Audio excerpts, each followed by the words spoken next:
Hello, welcome to another episode of the Movie Discussion Pocket Dimension, where time does not exist and the only thing that matters is film.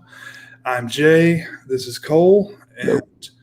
we are going to be discussing the film Mysterious Skin from 2004, directed by Greg Araki. And you said released in 2004, and then Out of Water released in 2005. Yeah. So we've got conflicting release dates there, but this was a film that I've had on our list of films to do on the show for quite a while. I've wanted Cole to check it out, and I finally twisted his arm enough to where he watched it. But this film's probably gained popularity because Joseph Gordon-Levitt became a pretty popular actor, and also has a few other popular actors in there, Michelle Trachtenberg, among others. But I've liked this film for quite a while, and I'm just kind of interested in your initial thoughts, because it is kind of some disturbing subject matter in there. Yeah. So for the first time in a while on movies we've done on the show, we did a movie that I knew pretty much nothing about going in, so I didn't even really have any expectations or anything like that. I basically forgotten about it. I remember we did Brick a while ago. Oh, yeah. And when we were talking about Brick, we were talking about Joseph Gordon-Levitt's career, and you'd mentioned this movie, and that's probably how I first heard about it. And I was like, oh yeah, that's something I should watch at some point, and then I, forgot about it or something like that. And I knew that it was a name that was on our list, but I'd forgotten what it was. I couldn't even remember that it was Joseph Gordon-Levitt. So then when we were coming up with some ones, I was like, yeah, okay, so that's one I still haven't seen. That would be a good one to do, and luckily I was able to find it. For me, I found it on Amazon Prime, so that was good. That's how I was able to watch it. So yeah, it was a bit different from some of the other experiences where it was either a movie that I know really well or at least had heard about. I really didn't have any expectations. I just I read a little bit in the description what it was about and went from there. I did really enjoy it. And the director, Greg Araki, or however it's said, as we said, he's been around for a while and done a number of films, but I'd never seen any of his films. So I really enjoyed this one. So I'd like to look into some of the others. I see that he did sort of, we've talked about this a few times where we talked about, unofficial trilogies or thematic trilogies. Looked like he did one back in the 90s, which was referred to as the Teen Apocalypse Trilogy, with the movies Totally Fucked Up, the Doom Generation, and Nowhere, all in the 90s. So that sounds kind of cool. I like thematic trilogies. So, and so Ghost of Gordon-Levitt, he did this just about a year before he did Brick, and Brick was sort of kind of like a breakthrough thing for him, but this is kind of too, in a way. I think he was sort of at loose ends, having been like a child actor in the 90s. Yeah, and I can imagine having a breakthrough. We talked about this before, how for some of these child actors, there's that's it, and some they do transition, but it's always sort of an awkward period transitioning. And he was sort of in that age range when if you look at this period in his career, he's really doing some different stuff, and probably trying to show off his range as an actor, which, I mean, he's a pretty damn good actor in my opinion. But he does this, and then Brick, and he did a film with Mickey Rourke right around that period of time, and then he what was that film that you don't like? It's got all the Smiths music in it. Oh shit! I know what you mean. Hold on. But anyway, went on to that, and then I think kind of became a pretty big actor, like around Looper and stuff. Yeah. Let's see. And I know, and he did a movie called The Lookout in 2007. And apparently, he got that part based on because the director saw his performance in this movie, and that's what got him that part. That's a good film too. Yeah. I think at some point in time, I must have just gone and watched like everything he'd ever done because I like his stuff so much. He does a voice in Star Wars: The Last Jedi. He voices some character. That's funny. And this is what really confused me, was that he's supposedly in Knives Out, but I never saw him. I was about to say the same thing. But it says here that it's he voiced somebody, so it must be like he wasn't on screen. He must have like been on a radio or something because it says he was a cop. So that was kind of confusing. He was in Inception. Let's see, he was in Hesher, which that's a pretty good film. These are all like very different roles. Dark Knight Rises, of course. 500 Days of Summer. That's the one I was trying to think of. And I think right around there, he was really getting, gaining popularity. Yeah, 500 Days of Summer is 2009, and then he had some fairly big roles, including the G.I. Joe movie and Inception, like you said, Dark Knight Rises, Premium Rush, Looper, Don John, which I think is which he wrote and direct. So that showed you just like how far, and that's 2013. It showed like how much clout he had now that he could write and direct a movie and star in it. I didn't realize it was that far away. And even though it's just a voice work, he is in one of my favorite movies right after The Wind Rises. He's in there for the English dub of that, which is a Studio Ghibli film, which also has a voice. He's the main voice, but it also has the voice of the guy from The Office, John Krasinski, whatever his name is in that too. They have some scenes together. And even though Sin City, A Dame to Kill For, we talked about this before, like 10 years later, they waited way too long, and so it's too bad because actually I think Joseph Gordon-Levitt fits really well into that world. So he's one of the things I like a lot about that movie too. So yeah, he's done a lot of cool stuff. But it says on the just on the Wikipedia page about the movie, what was it? Especially he was really happy to join the production. Said it was a really difficult role for me, and I've always been really grateful to Greg for believing that I could do a role like this. I played the nice kid, and the smart kid, or the funny one, or the angry one. He's the first one to call me sexy, and I'm always really grateful for that, which is funny. I guess that's true because that is sort of a big part of his characters. He's like considered really attractive to people. Yeah, he really plays that. I don't know, what would you call it? Twink? Is that the right word? Like very much so. Yeah, the slender. twink. Whatever you would call that. The male prostitute, young teenage guy. Well, hustler. Yeah. Hustler. Speaking of hustlers, so this movie has some parallels with another movie we did on here, My Own Private Idaho. It has some things in common with it. Yeah.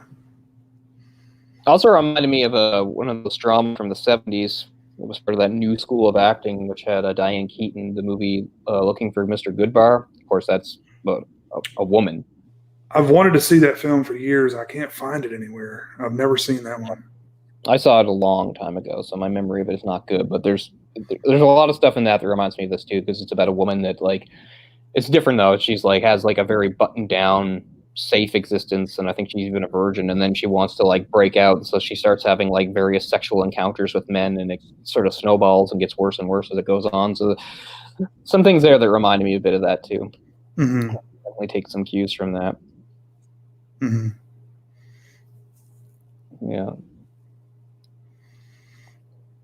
Yeah, someone in the chat had mentioned Manic, right? 2001. Yeah, so that's really when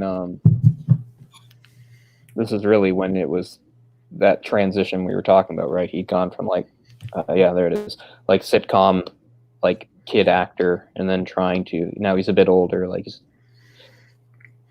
trying to look at Zoe Deschanel's in that too. Oh, I've never seen Zoe Deschanel in anything that far back, I don't think. First thing I saw her in was Elf.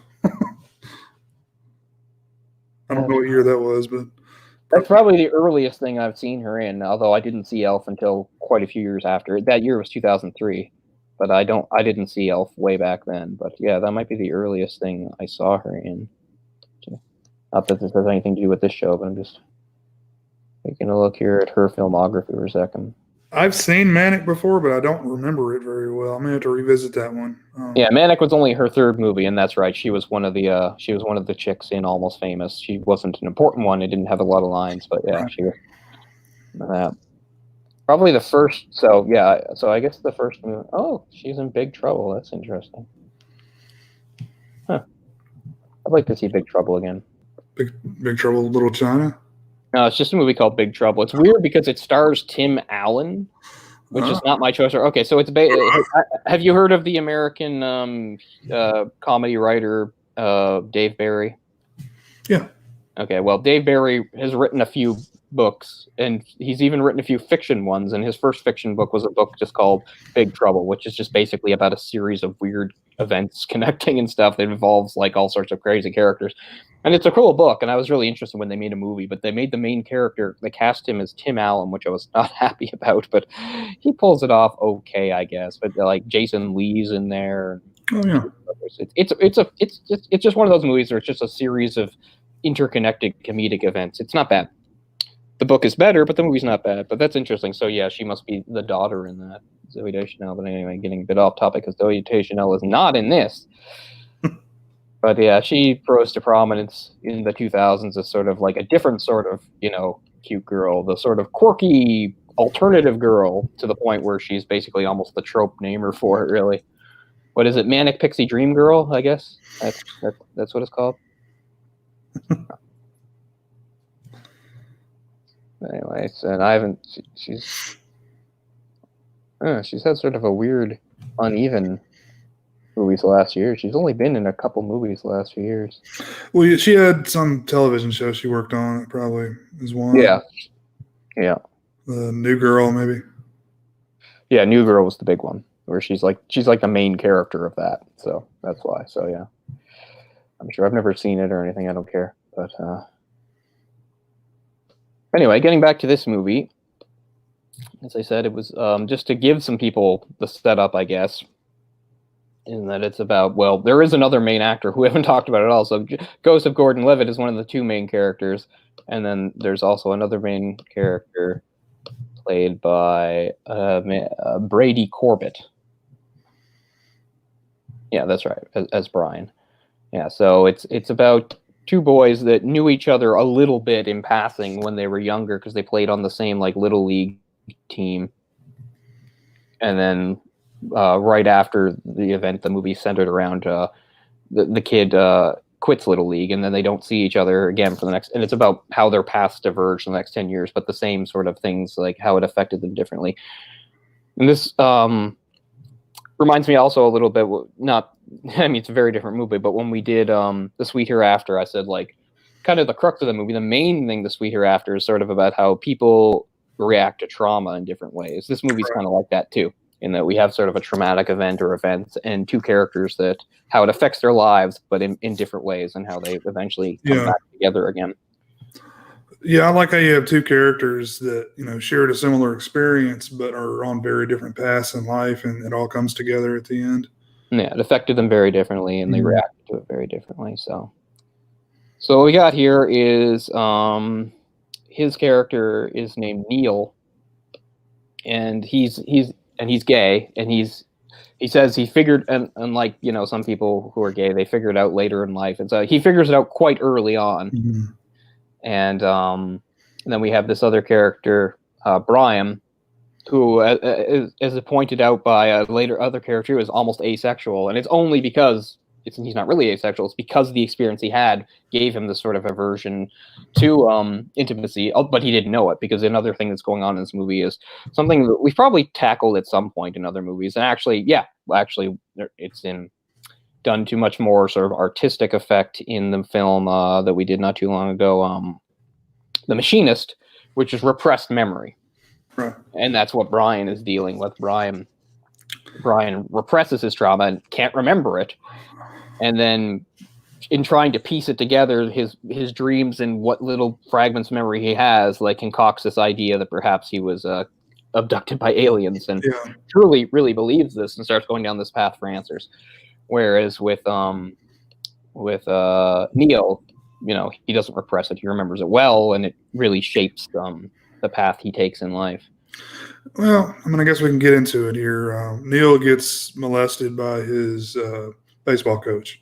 Right. So they both have the same baseball coach, and Neil is very quickly singled out as the favorite, and he's specifically targeted by the coach. But he does during one summer in particular. This is when they're 8 years old. But he does mention that there are a couple times where other boys are brought into it, And on one occasion, it was this kid Brian, but it's only once for him.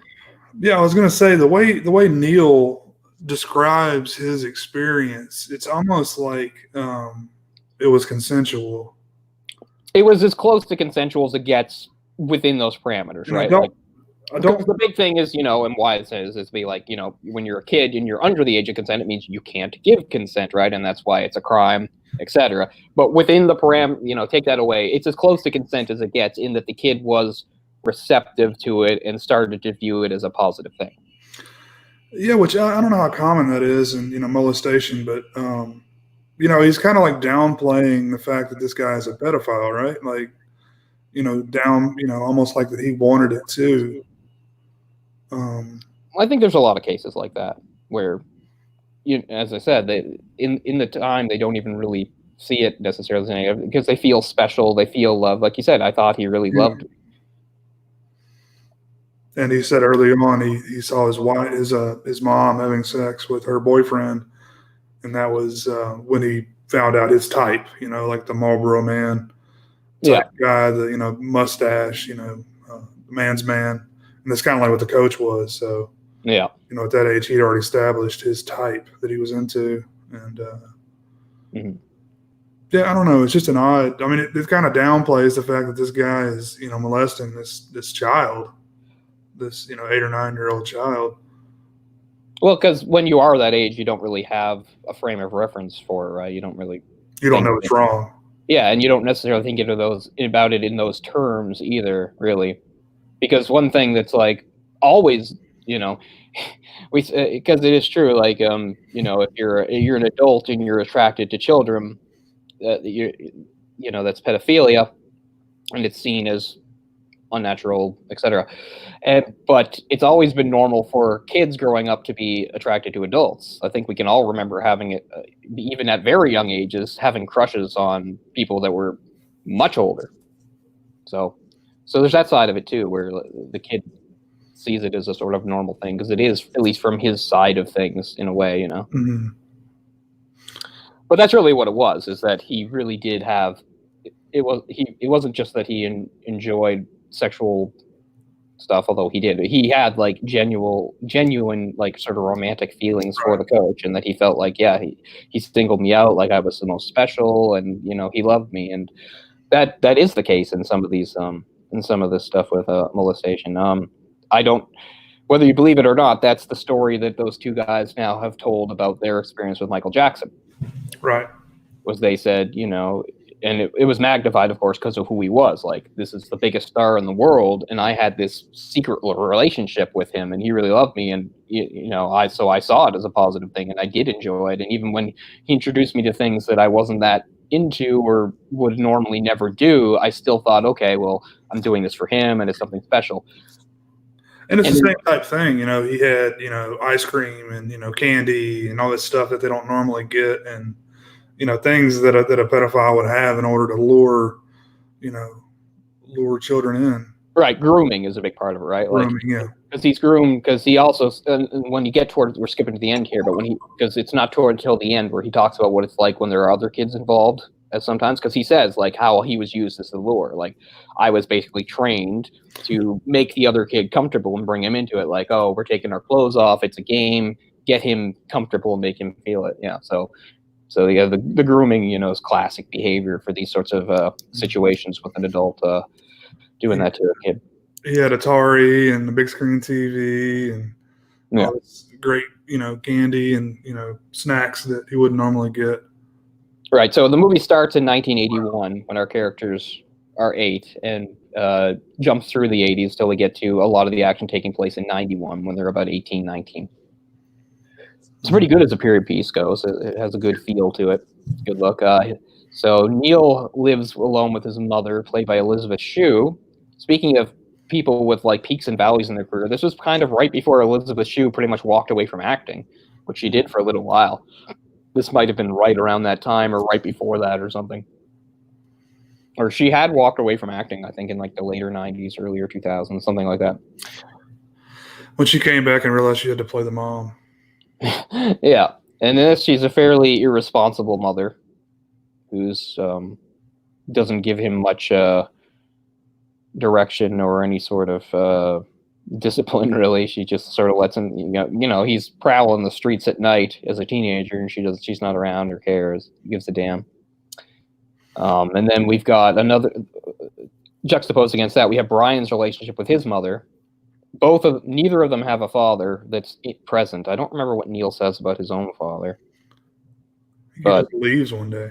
Yeah, with Brian, his father's there when he's a kid. He's there in the beginning where he first arrives home after the incident when he was molested, where of course he doesn't remember anything, where he's almost catatonic, right? Like he's down in the basement with a nosebleed, and he doesn't remember what's going on. And his father is around there, so it's at some point when he gets a little older that his father leaves. So yeah, it's something they both share, sort of an absent father. And and his relationship with his mother is fairly normal and okay.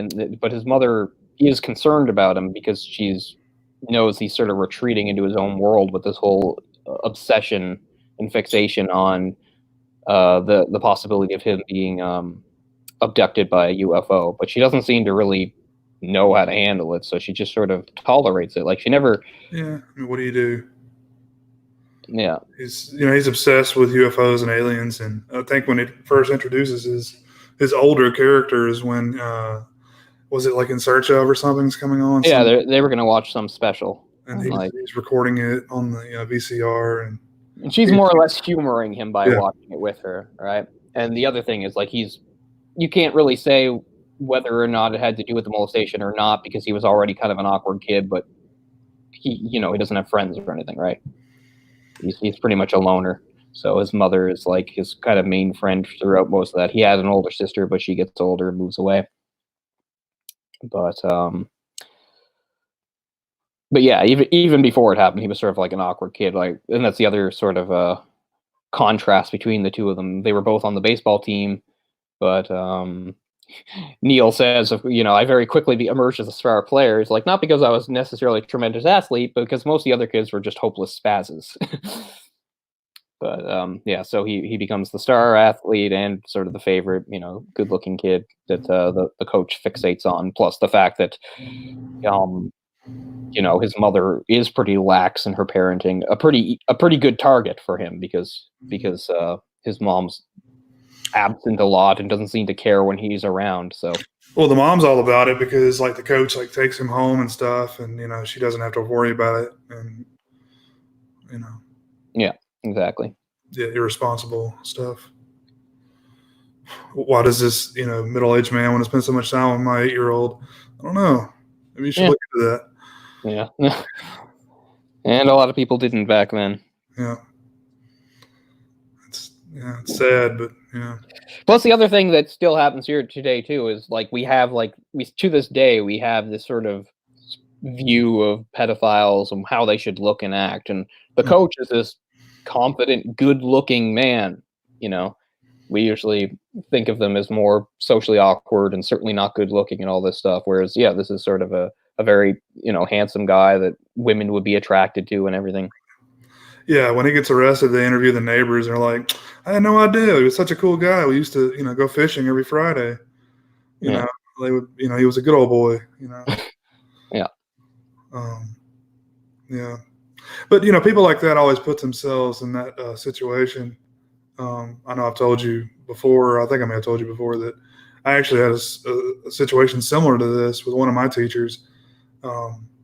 He was my 7th grade, I believe it was algebra teacher, and he, I had already graduated and was gone from there, but he same thing, boys. A lot of people that I knew were his victims, but they always put themselves in a situation where they're going to be around children, a coach, a Boy Scout leader, something like that. That makes sense. Yeah, makes sense. And I mean, it, like we said, because the world we live in you understand the scrutiny, but at the same time, you feel bad because I had good coaches, I had good Boy Scout leaders, all normal, responsible people that, that was not their MO. They just wanted to help kids. Makes you wonder if you could go back through your life, like knowing what you know now, like when you were a kid, and you could pick up on stuff like that because you know the shit was probably going on. Yeah, I mean, I know, but I honestly never had like a weird, uncomfortable moment with an adult like that. I really don't think I have. Not that I can think of. I mean, again, you're right. I might just not remember properly because when you are a kid, you're not necessarily tuned in for that sort of thing. But I almost feel like I'm like blacking something out, or intentionally forgetting something, but unintentionally because like my childhood was great. yeah, I didn't my have any childhood, problems at all. yeah, my childhood was great. And as I said, when it came to like things like coaches and teachers and stuff, I mean, I had a few I didn't like, but it wasn't because they did anything inappropriate or anything like that. It was, perhaps like I just didn't like their personalities or they were tough taskmasters or something like that. But yeah, that's really the story here being told is just how the different characters process it. One is so not ready for anything like that that he just represses it to the point that he has no memory of it, and then and doesn't even fully remember it when it's finally being told to him at the end of the movie.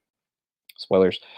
Whereas with Neil, Joseph Gordon-Levitt's character, he carries it with him all the time, and yet he seems to sometimes realize that it obviously affected him, and other times he just seems to push away from that. Although to the point where towards the end, where he finally does start talking about what he's talking about with his friend, played by Michelle Trachtenberg, I was a little surprised because it almost seemed like he just brushed it off as well, just something that happened, but not really a big deal. But he does seem to finally come to terms with it was a pretty big deal, a pretty serious thing, and it was very directly responsible for the path he took in life, which is being a very promiscuous person.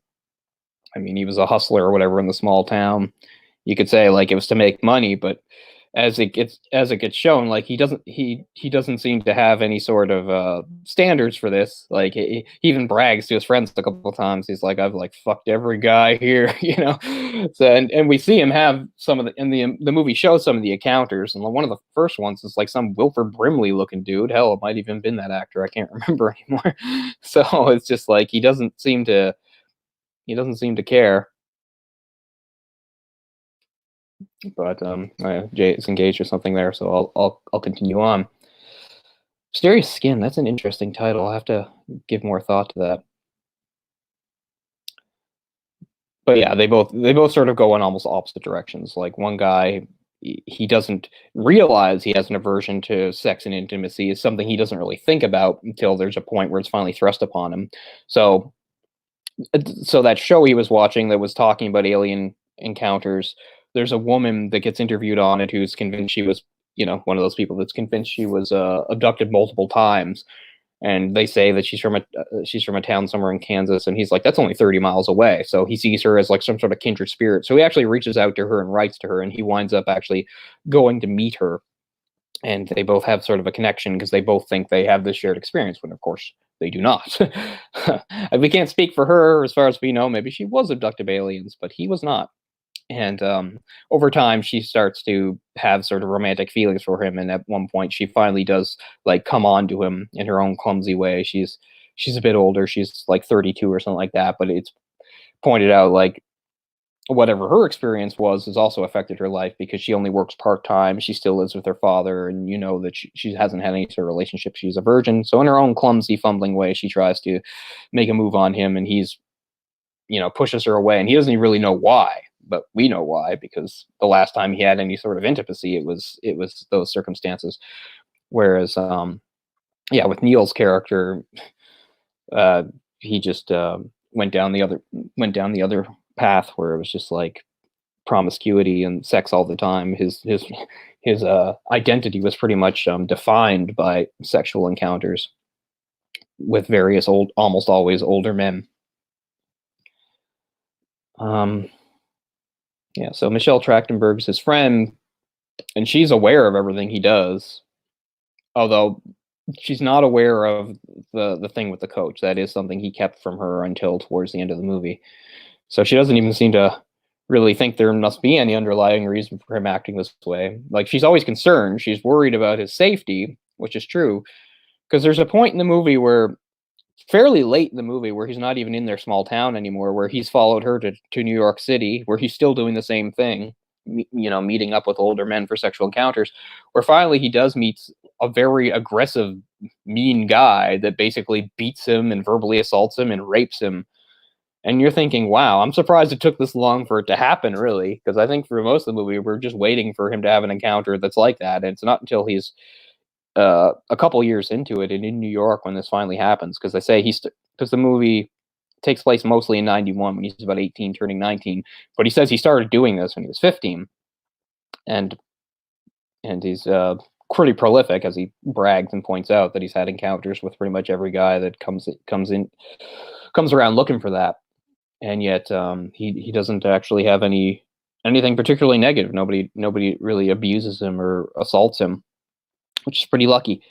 In fact, there is a point when he first gets to New York, where one of his first tricks in New York, if not the first trick, is this sort of bigger, actually one of the better looking guys, because most of the guys are like old and and not attractive in the conventional sense. And you're like, oh, this guy's like one of the better guys. And he is kind of rough with him at first. He's like pushing him around and pulling his clothes off, and then he throws him on the bed, and you're thinking, okay.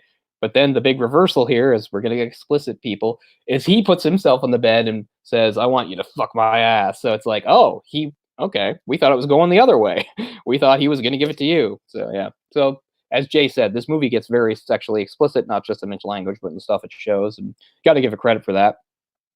And plus, it had to do some very careful shooting when it came to the stuff with when they were being molested with the young actors. So it's my understanding, from what I've read, is they had to shoot it in such a way that that they always edited it in a way so that the adults are not actually in the scene with them saying these things to them. The adults are actually just talking to the camera, and then it's spliced in later. So they did a pretty good job of protecting the kids from even that sort of context, because obviously they weren't going to show any molestation, but still there's some fairly suggestive stuff that the adults are supposed to be, well, the adult, I mean, the adult playing the coach is supposed to say to the kids, and they shot it in such a way so he's not saying that directly to the child actor. So a pretty good way of doing that.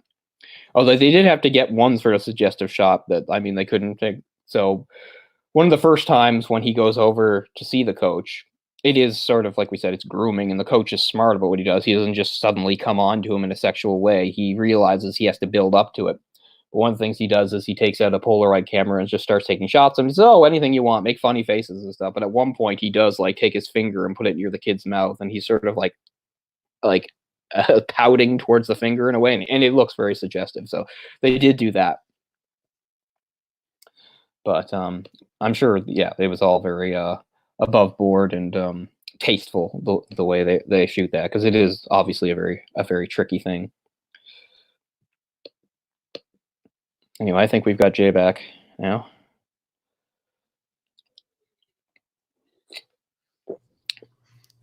Sorry. Hey, that's fine.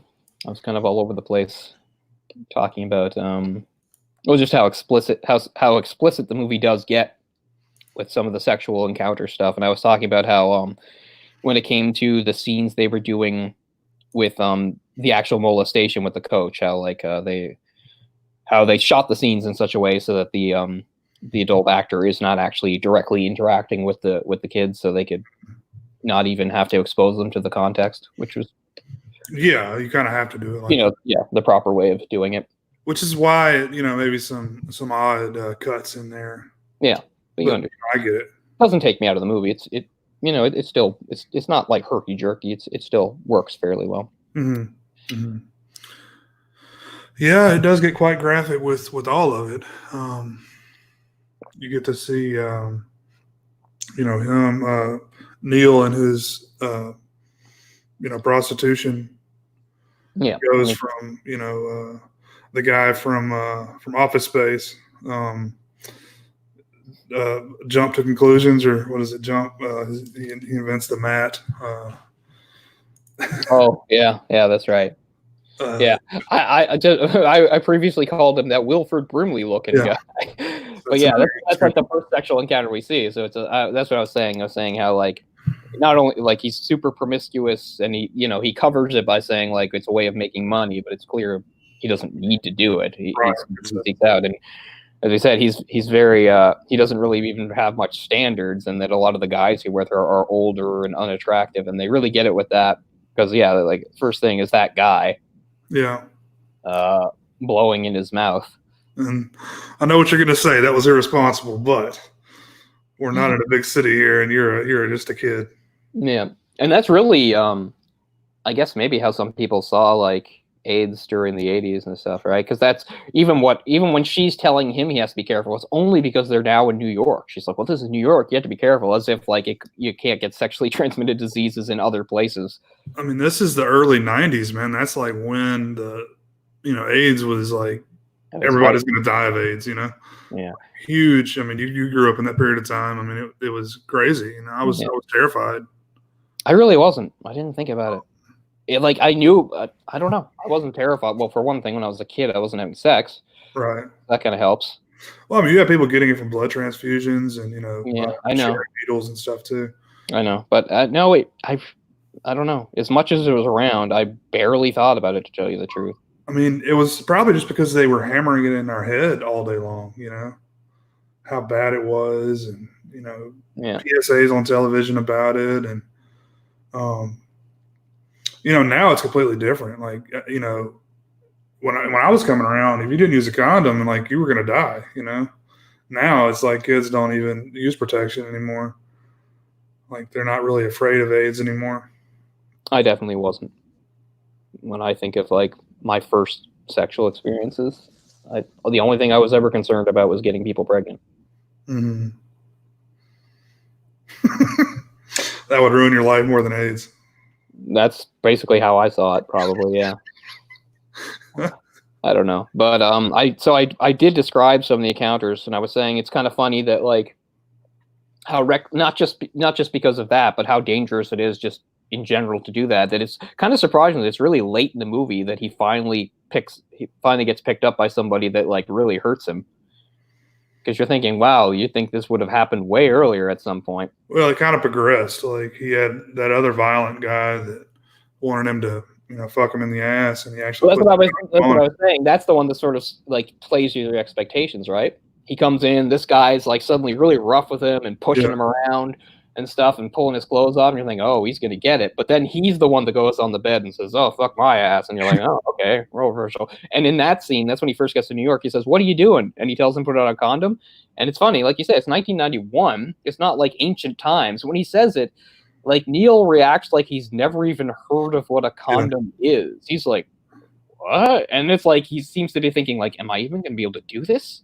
Am I even going to be able to have sex with the condom? Is it even going to work? And it's like, and it shows him like tentatively starting. It's like, oh, okay, it still works. It's kind of funny in a way.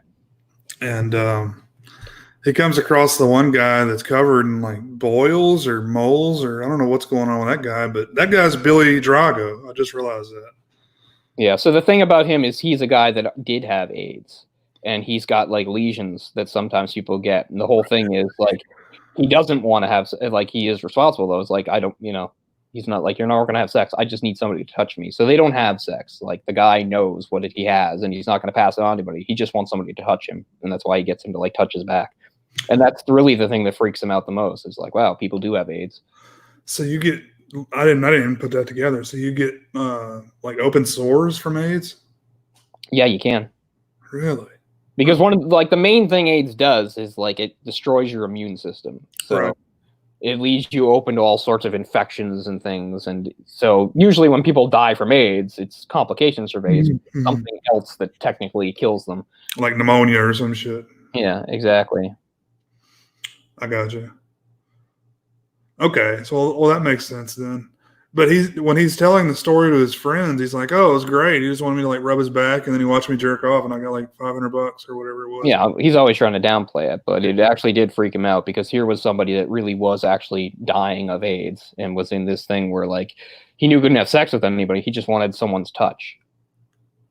And plus, again, this is at a time where all sorts of rumors fly where, we know how you get AIDS, But there were people that were like, you can't even touch somebody or go near them or anything, you'll catch it. And Man, I remember that. Like 2020, this like news I remember program that here, very well. they were talking about like people said they could smell AIDS on other people and that you could get it from kissing. Yeah. Like all sorts of misinformation. It wasn't true at all. Back before the internet, that's how we got our facts. Well, the AIDS story I remember the most was, as you said, it had nothing to do with a sexual encounter. It was that kid that got, he was like in junior high and he got it from a blood transfusion and he became a pariah. Was that the one that Alyssa Milano was all about? Probably. It was this kid. All he wanted to do was like try to have a normal life as long as he could before he died. And all these parents and every turn, like they didn't want him at school and they, he's already by no fault of his own contracted this horrible disease. And then like the whole world turns on him like he's some monster and like he deserves it. Like, oh, it makes me sick. I can't remember his name. That's what she did. She kissed like Ryan something. She kissed this boy on like some I think so. Maury Povich or some shit, some show like that, just to prove that you can't get it through kissing.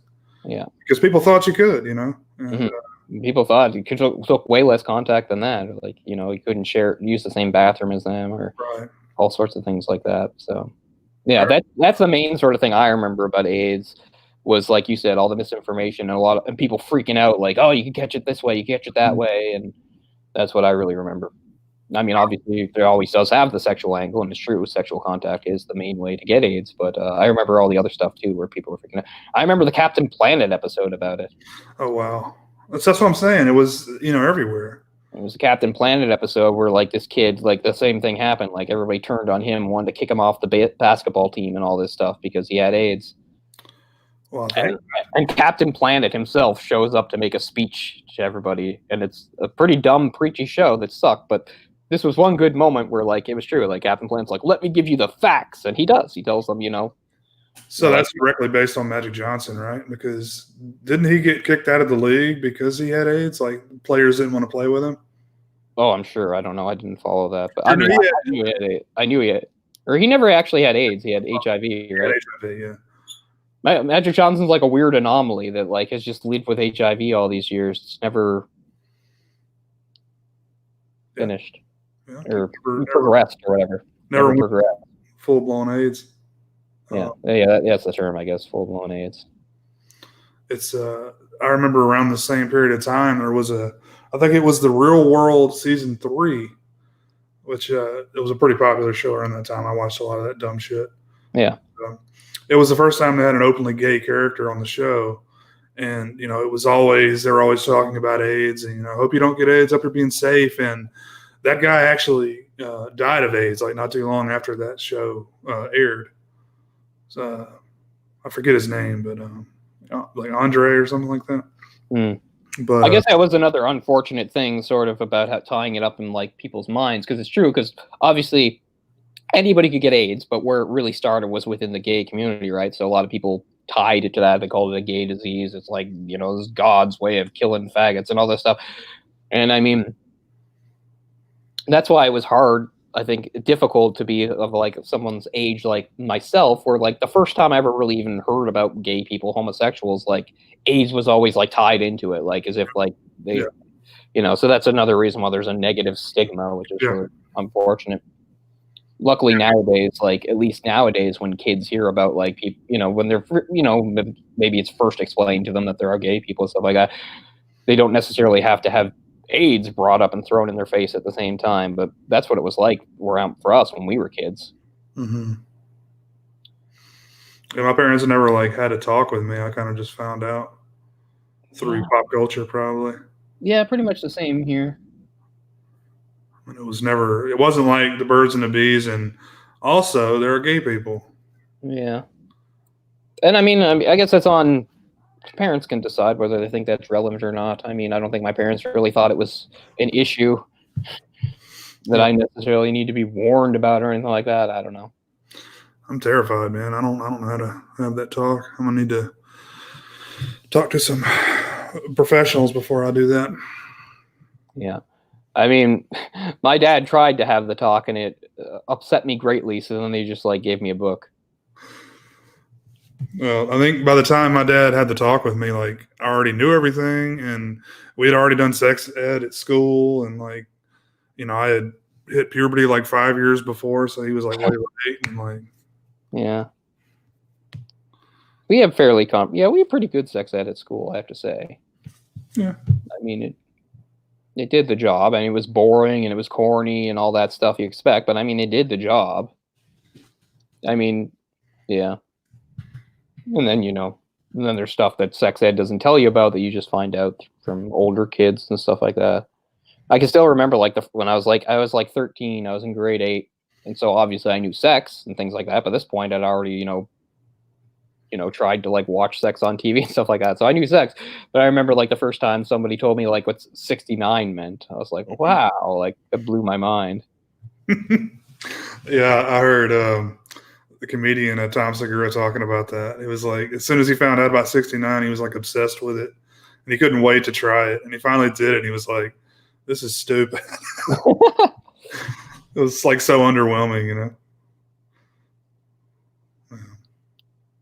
One of those things that kids, I want to try that. And you do. Oh yeah, I wanted to try everything. That's for sure. Of course, yeah. This is called reverse cowgirl. Still my favorite.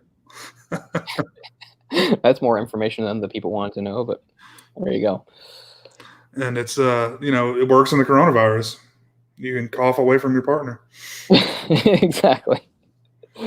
Oh man. Oh yeah. I was already going through such a dry spell, and now this hits. It's like I'm not going to be meeting anybody for dates anytime soon. Damn you. Another excuse. Yeah, I wonder what I'll go ahead. I was going to say, yeah, I mean, I give the movie credit for just how sexually explicit it is.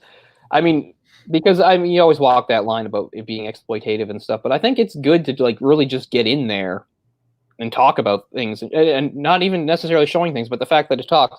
Because sometimes when you have a movie that even deals with, say, like kids getting molested, right, and you have this thing where when they're older and they're talking about it, because the movie, of course, its climax is the ending is when finally the two meet, and Neil is going to tell them what really happened.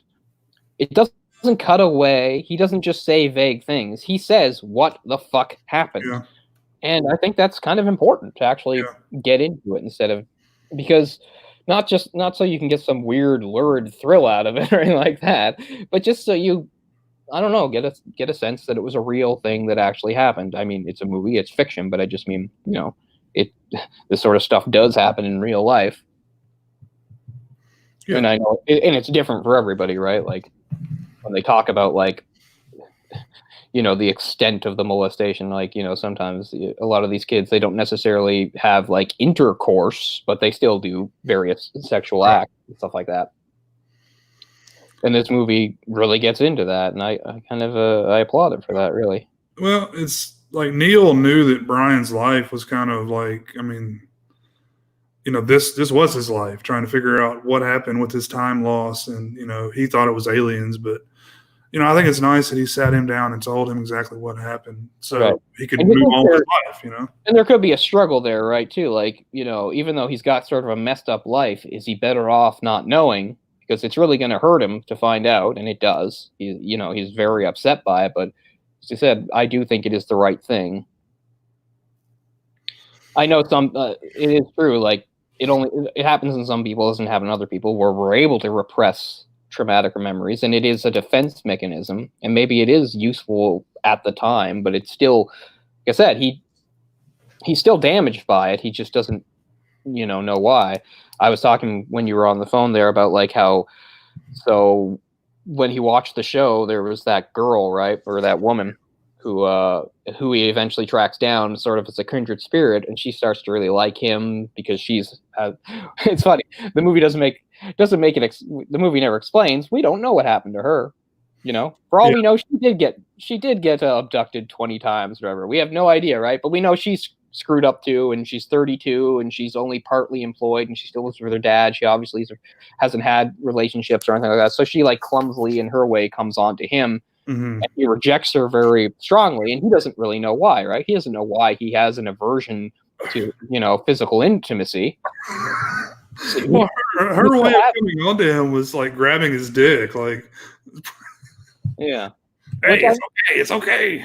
I have to say, like, I mean, I can get that. Not counting any sort of like pornographic movie I've watched, this movie holds the record for like shots of like a guy's pants being pulled down. That happens like 15 times in the movie where they show like they're gonna pull down, and of course it cuts away before you see anything. But there's a lot of shots of somebody pulling at some guy's pants. Most of the time, Neil's pants, but not always. I mean, I can get it when this older lady, just aggressively grabbing his penis. I mean, like that's the move. It's not like, hey, let's kiss. Like, let's give me your dick. I mean, and that's Mary Lynn Riceka plays that role. She's done a lot of good stuff. Actually, I don't know the name, but I've probably seen her and stuff. She's in Punch Drunk Love. That's funny. Yeah, keep bringing that up lately, even though I can barely remember that movie. Dude, Where's My Car? And a bunch of stuff I don't know. But yeah, he wrote to her, I guess, from that television show. I don't know how he got her information, but yeah, this city is only like 30 miles away from wherever they are in bumfuck Kansas. Kansas, yeah. And they kind of strike up a relationship, and that they're kind of kindred spirits, I think you said, in their shared abduction experiences. And what's up with the point? Like there's one time when they go out to like this pasture, I guess, like with cattle, and there's a dead cow, and they put their hands inside of it.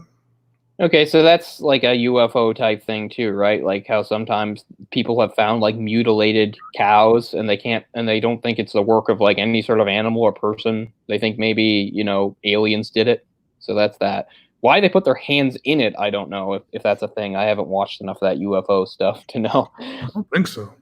But that is sort of a thing. Sometimes they'll find like mutilated livestock and think, no person or animal did this. Like it was experimented on or something and then dumped. Like, yeah, that is a thing. Mm-hmm. Yeah, while they're doing that, that's when he has like some sort of weird like flashback again, isn't it? Because he does eventually start to remember it a little bit in bits and pieces in his dreams, because that's how he starts to seek out Neil, because he remembers that there was another boy. So he starts thinking his abduction, was still an abduction. He still thinks he was abducted by aliens, but now he thinks, but I wasn't alone. There was another boy with me. And then eventually he figures out that it was this kid that he was in Little League with. And that's how he eventually starts to track down Neil. And there's an interesting bit in the movie that doesn't really have anything to do with the plot or anything that I kind of like. So Neil has his circle of friends where he has Michelle Trachtenberg, who was sort of, like he said, his soulmate.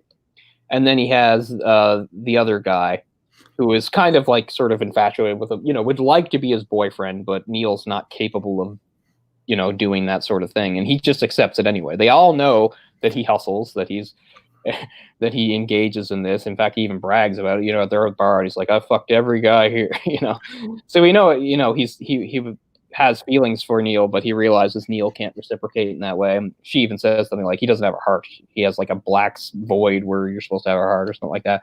But anyway, so at this point, Neil has followed her to New York. So all that's left of them is him.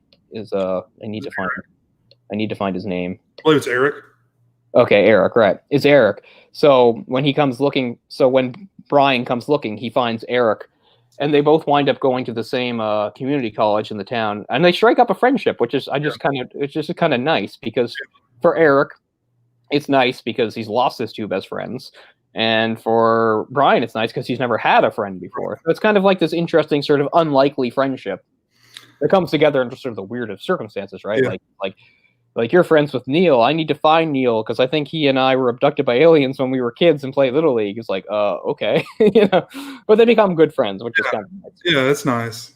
And Eric's a really, really likable character, in that he does befriend Brian, and there's one point it's Brian's birthday, and I guess they're drinking or whatever, and he comes across this drawing that Brian has done of of the alien. Yeah. And he notices the tennis shoes or the cleats. He's like, "What's up with that?" And he's like, "I don't know."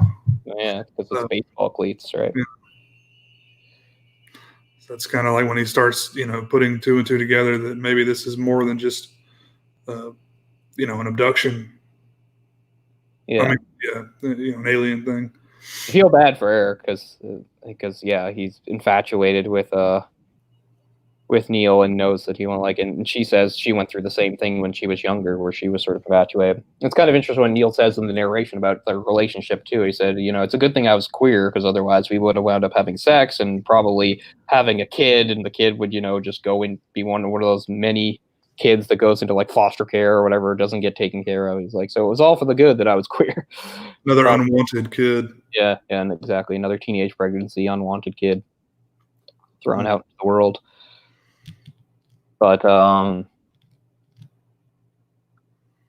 you get that. It's a small town they live in, and it's interesting because for a small town, it still has a fairly large circle of gay men that are either completely out or probably, like a lot of the guys, probably like closeted, that only express themselves by going out and finding somebody like Neil. And yet, it's still a small town, because at one point, remember, it's like the first time it shows them when they're a bit older, when it jumps ahead now and they're like 15, they're driving around. They like pull up next to this truck, and the trucker looks over them, and they're already sort of, weird kids, dye in the hair, very emo and stuff. And like, they're like, what are you looking at? And then he like leans in and like they make out in front of him, and he's like, immediately the trucker has like a gun like right next to him on the seat, and he points and he's like, faggots. It's like, holy shit, small town America. Yeah, I'm sure somewhat true to life, but still, it's like, wow, he's got like a shotgun like right there, like just in case. Yeah. It's funny that it was in the park, because I know it was a park, like it was a place like I played like soccer and football and shit when I was a kid, like with the YMCA. But a friend of mine, when he was going to college, he would go and like get his lunch and eat on a break. And he would constantly see guys like driving around and going in the bathrooms and stuff. And, they were doing that same thing, like meeting up. And you've heard like rest areas and stuff are common for that. Well, I mean, we've talked about this before. I don't know if I talked about it on air, but I don't mind talking about it on air. It's like that. Okay, so I'm not too well shaven now, but, I'm 36 and I've always been young looking. So I always could very easily, I always had sort of a twink look about me, and like it hasn't happened in a while, but like throughout my life living in Halifax, I've been very times, and it's my own stupid fault because I walk alone at night a lot, is that I've had guys try to pick me up, like, and I've had some even follow me and things, and I've had some say some very aggressive things to me and stuff, so it's not something I'm unfamiliar with. Course, I wasn't out looking for anything like that. The worst time was like one of the first times it happened. This is like 2003, when I was living with my sister and one of my roommates and stuff. And it was in the summer. And it was a really hot night. And I was walking past the public gardens, which are closed at night. It was one of the first times this happened. Not the very first time, but one of the first time, where like this car passes me. And as the car is passing me, because I'm hot, I take my shirt up a bit on my back, so I can like. So I'm trying to like rub my back like this. Well, wait, I can't do it, but you know what I mean. So you put one hand behind your back and sort of rub it. So I think I gave him like a really good look of like half my bare back. So like he comes to a stop. That's what I did. And waits for it's almost. I think maybe he thought it was some sort of signal. So he comes to a stop and waits for me to like walk up alongside, and I'm like, huh? And like I first, and I know he says something, but at first I think, okay, there's someone else in the car who's talking, but it's not. It's him talking, and then he comes and beckons to me again. I was like, oh shit. But no, thank you. Yeah, no, thank you. Oh, it must be so easy though, being a gay guy, man. I mean, casual sex is like, there's an app for it, Yeah, it was a grinder, right? I mean, it's like, hey, what's up? You're like down the street. Let's meet up. I mean, it's like a guy's like dream, right? That's why, like, the rim shot, the apps for straight people, like it's so much more hoops you have to jump through. Yeah, you have to go eat dinner, and fuck, you want the lobster? Okay. For the most part. Yeah, for the most part. I mean, there are like sites like that are supposed to be about hookups, but it's always, like you said, it's always more complicated than it sounds. And then even if you really want like the most straightforward and maybe guaranteed to actually end in sex, you probably don't really want it, because that's like shit like just putting like a ad on Craigslist and God knows what trash you'll end up with. It's not something I would ever do, even at my most desperate. That's where they use all the abbreviations. It's like BBW looking for a BBC. Yeah, exactly. All that stuff. Yeah. DTF. Who is DTF? Oh man. It's funny though. Like I have the Tinder app and I flip through it often, and most of the girls on there are like really spectrum, like not here for hookups. But every once in a while, you flip one that like has like uses language like that. It's pretty funny. That's kind of what it was for, though. It's not for like relationship shit, right? I know, but a lot of people seem to use it for relationship anyway, which is weird. Especially the ones that make it sound like I'm like, well, then you should be on something else. You should be on Plenty of Fish. Yeah, never used that one. I've used OkCupid. FarmersOnly.com. By which they mean whites only. What does that mean? What farmers? Like it's code for whites. Come on. Do we even have enough population of farmers to even have a website for it? Like, what kind of type is that? I mean, give me a break. I only like a man who rides a tractor. I'm into dudes and John Deere and yeah. I know there's like Christian Mingle. Mm-hmm. There's J-Date, which is the Jewish, I guess, thing. The one that's really annoying is Elite Singles. You ever see commercials for Elite Singles? Mm-hmm. I don't know. I think you have to like make a certain amount of money to even like qualify. It's something like, it's just so like rich people can bang each other. I know there's one for celebrities. So they don't wind up. Yeah, exactly. I forgot what it was. I read a whole thing about it. There's a one for celebrities and it got leaked by somebody. Oh, fuck. That's funny. I'm going to look it up. Yeah, I've heard. Why can't celebrities just like jive in feet first like James Franco does? James Franco doesn't give a fuck. It's like, yeah, I'm James Franco, and I'm going to use that to my advantage to sleep with women. All right. It is called Raya. Raya. Yeah. And I don't even know how you qualify for that. Like, how high up the food chain do you have to be? Like, can Kathy Griffith get on it?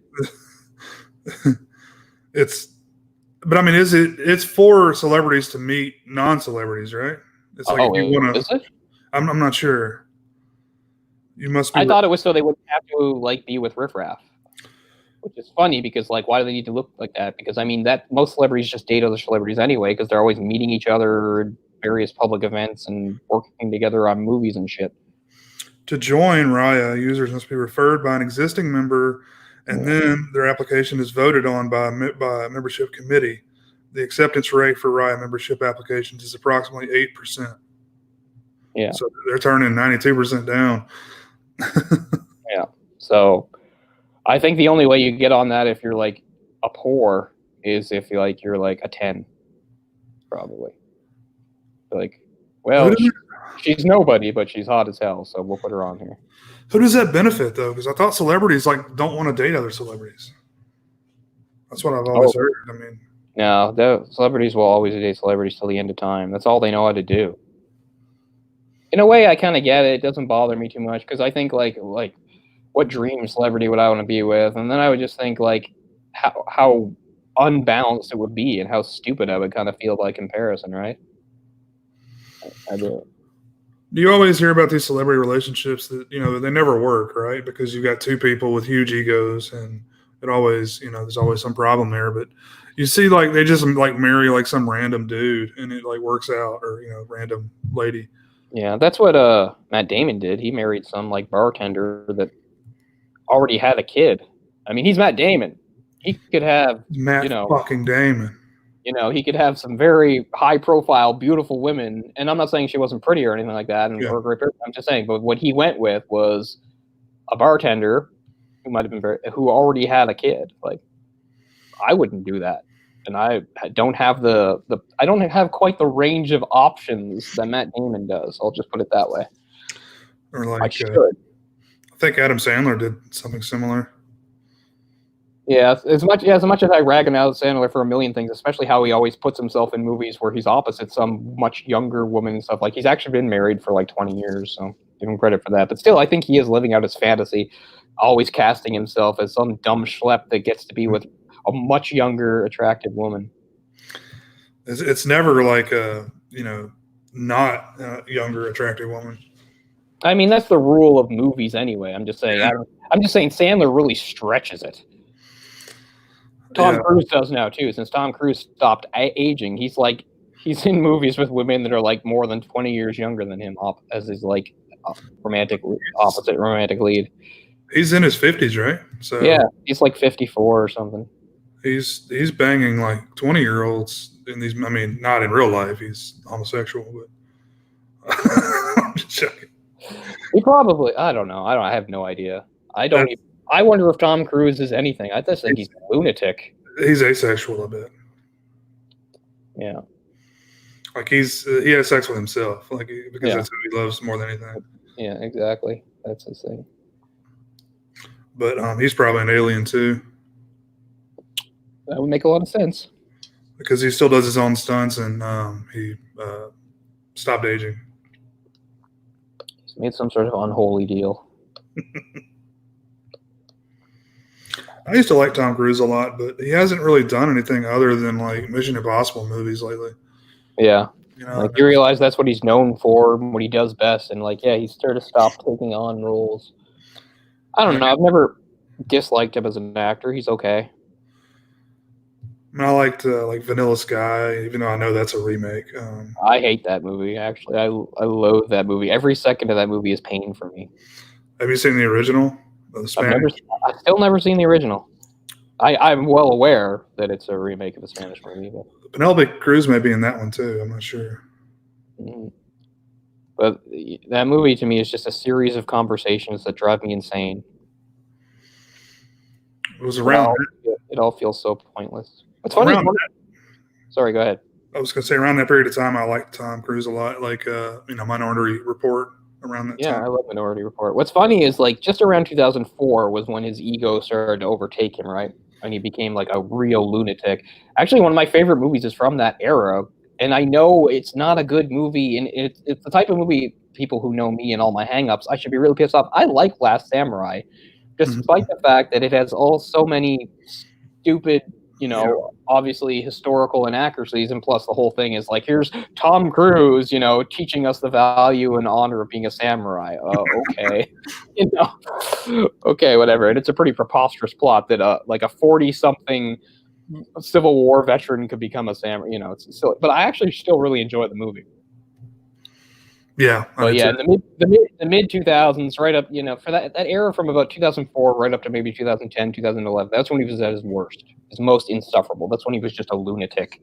He still kind of is, but he's dialed it back lately. He's a little, his ego has gotten a little more under control. But this is when he's, keeping Katie Holmes chained up and bouncing on the couch, yelling at Oprah. I was going to say, yeah, that's the period you're talking about, the couch jumping Oprah days.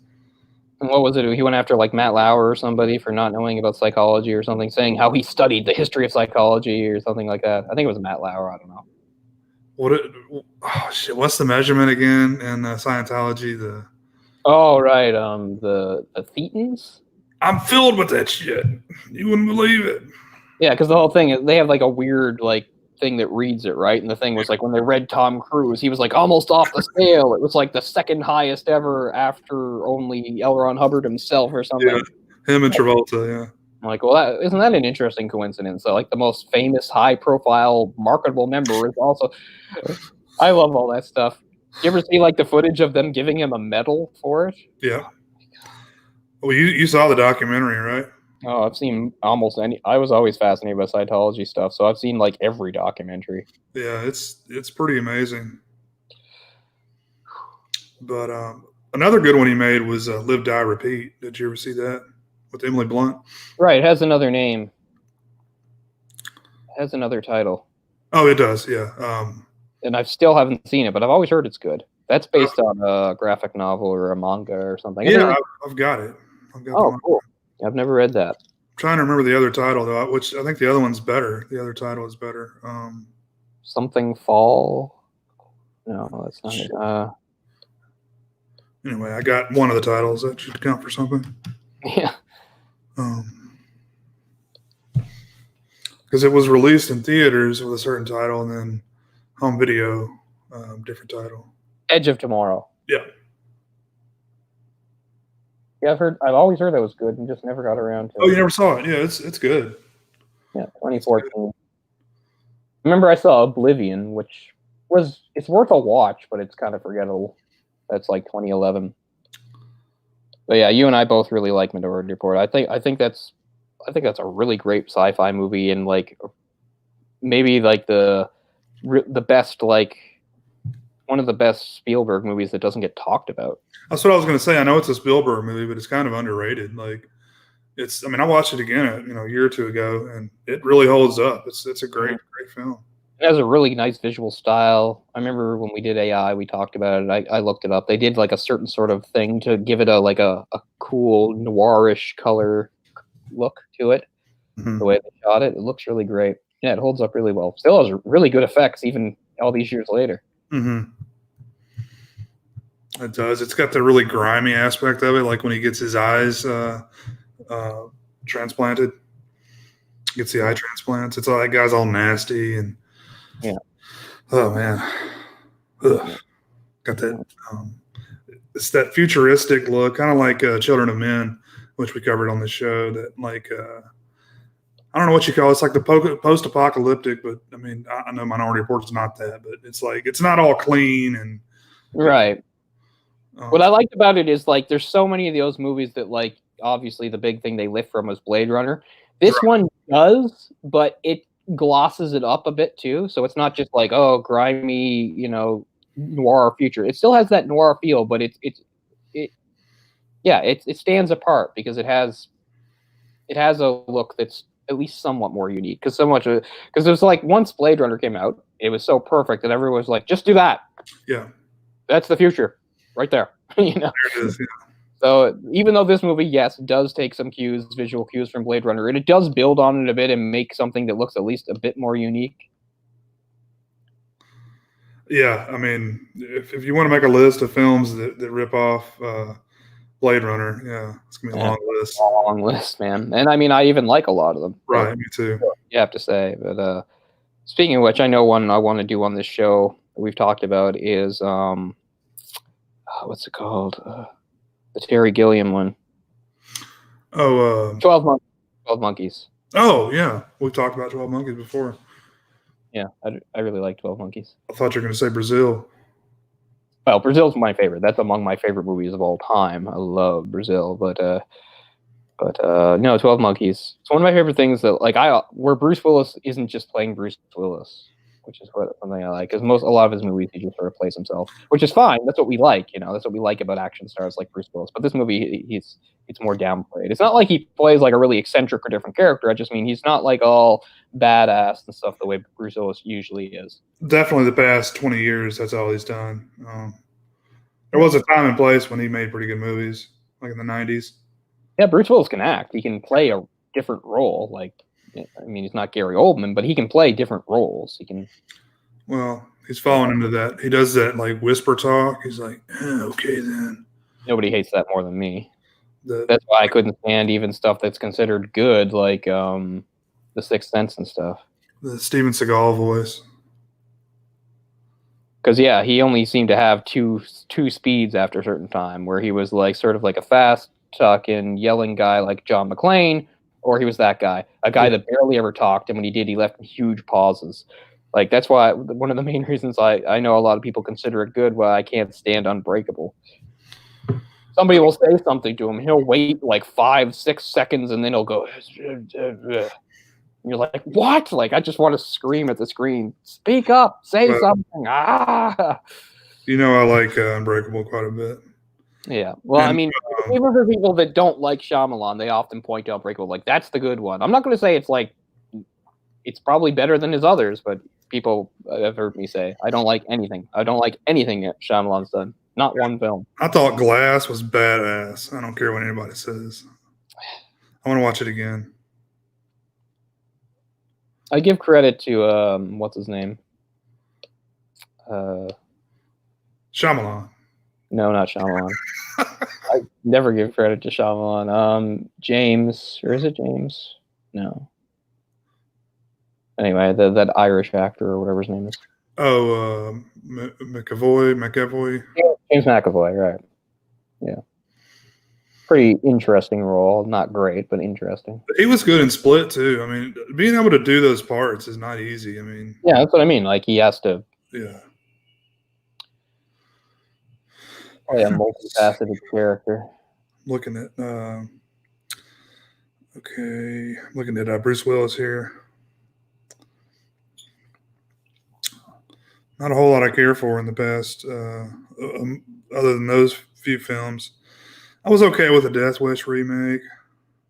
Yeah, pretty forgettable. It was okay.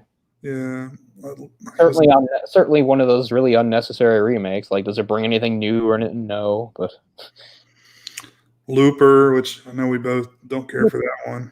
Where he plays the future version of Joseph Gordon-Levitt, which really makes no sense. It's all full circle. All full circle. So on Disney Plus, I was watching that short-lived Muppet show from 2015 that I actually enjoyed a lot. And there's one of the episodes, Joseph Gordon-Levitt's in it, and there's a part where like he's trying to tell people that he's like a good actor, and he's like, "Come on, like I played the younger future version of Bruce Willis, or he played me, or like I don't remember how it works, but I was good at it." So it's pretty funny what he says about it. Like, yes, but yeah, that was right. You know, when he was, and everybody really liked that movie, but. He and was Ryan Johnson, who had done Brick together, were riding high. That movie totally underwhelmed me. Like, it wasn't bad. It was just, don't care. Well, I don't know if it was a combination of it just being so hyped up as being great when I saw it. Like, yeah, it's okay. I mean, there was a cool sequence, a few sequences that I liked that I thought were pretty cool. But did you ever see Surrogates? Oh, I could barely get through it. It was so bad. It's another one based on a graphic novel that I've got. And that came out around the same time as like Gamer and Avatar, which all have almost the same sort of plot of like inhabiting like a virtual or different body and stuff. But Surrogates is easily the worst one. Terrible. Bruce Willis plays this guy with like, it's like the first time in like 10 years we've seen Bruce Willis have hair, and it's terrifying. Was Gamer the one with Gerard Butler in it? Yep. And Michael C. Hall. I like that film. Okay, yeah. I like it. Okay, I actually saw it in the theater, for God's sakes. It was when I was first introduced to pistachio butter. To what? To pistachio butter. I didn't realize that was a thing. No, I didn't know either. And I don't remember that part, actually. I forget a lot of that movie except for like the puppet stuff. It's the rich kid is making a peanut butter sandwich, but instead of peanut butter, he uses pistachio butter, and it's green, so it looks really weird. It's odd. I don't care for it. I'm just saying that's the film that I first saw it in. I made some myself, and don't really care for it. I love pistachios, but not pistachio butter. Just thought it was all weird that they all came out around the same time. Mm-hmm. Surprised they don't make more movies like that, considering how big like gaming is right now and online gaming and all that crap. True. I don't know. Video game type movies still fail for the most part. The ones based on video games, yeah. I wish they just stopped making them. There hasn't been any that were, I mean, maybe financially successful, but the Warcraft movie was financially successful only because of like China loved it. Right. Fucking bombed here. Yeah. I still haven't seen it. It's boring. That's the guy that did Moon, right? I can't remember. But it's boring. Like, I played World of Warcraft for years and enjoyed it, and that movie is boring as hell. Isn't it like David Bowie's son or something? I don't know. Am I completely making that up? That can't be wrong. I don't know. I don't remember hearing that.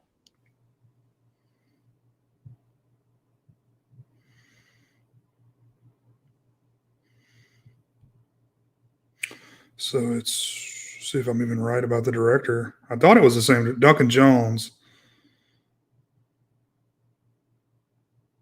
Yeah.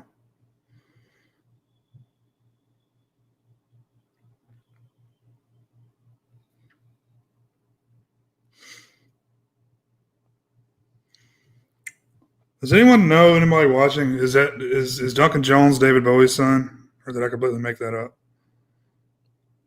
See what I can Yeah, find. yeah, it is. It's Okay. his dad. I'm like, man, I couldn't have just made that up. It's awfully random. Um, yeah, I was always curious about that one. I just heard it kind of shit the bed. The Warcraft movie. Just boring. Hmm. I mean, obviously it looked really good, but and I mean they tried to make it tie into stuff with the game. Obviously, like it almost works sort of as a backstory for the game. I don't know. I just could not get into it. And I mean, I love fantasy, but I don't know. Maybe I'll give it a try another time sometime. But I can remember barely paying attention to it when I was watching it. But yeah, that movie did not do well here, but still made a ton of money because of China. Oh, I mean, there's tons of movies that do the same thing, like those The damn. only reason why the Transformer movies, yeah. The next Transformer movie might as well just be set entirely in China. I mean, they were going that way anyway. Yeah. Go for it. Make it in China. Make it take place in China. Because I mean, maybe not the last one, but the last one I saw in theaters was the Age of Extinction one. Like the whole third act is in China anyway. I was like, The Meg. You remember that movie? Did you ever see that? No, but it's on Crave now, so I'm gonna watch it. It's not bad. It's Jason Statham, isn't it?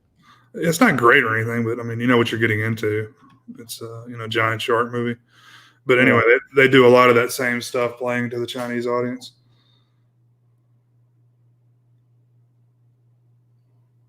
Which I get it. Apparently, they tried to have this movie banned in Australia on the grounds that it could be used by real pedophiles, to groom children, like to teach them. Oh, come on. That's like banning Home Alone because it teaches you how to break into a house. People are going to figure this shit out. I think Home Alone probably teaches you how to groom children too. In a different way, yeah. I mean, he likes ice cream.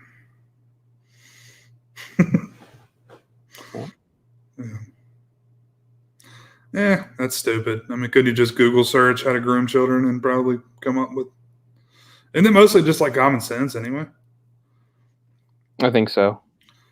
How do I attract kids? Okay, get things that kids like. They get yeah. And then I said, I mean, I'm sure there are dumb pedophiles that blow it, but like this movie has a fairly smart one because we said like the first couple times he takes Neil, he doesn't even try anything sexual, right? He just sort of eases him into it. What it really starts with, I think I said when you were on the phone, was like where he starts taking photos of him, right? Mm-hmm. But at first, they're just ordinary photos. He just says, anything you want, make funny faces. But he does get a few in there, and he gets like sort of a really sexually suggestive one where he puts his finger near his mouth. And that's really kind of the tipping point. Because then later he shows him the things, and he says, I don't like that one. I look stupid. And he's like, oh, I think you look very good in it. And that's where it finally starts to move in a sexual direction. Whereas the first couple times, he's careful. Okay, I'll just, he can eat what he wants and play games and stuff, and I won't do anything or try anything, Mm-hmm. Yeah, grab that peach and high and come over here and burp into this microphone.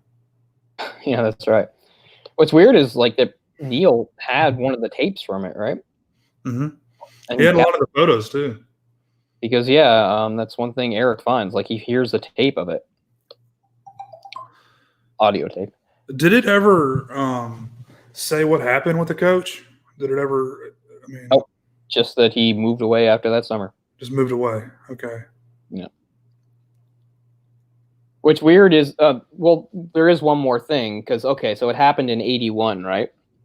But we do see Halloween 2 years later in 83, and that's why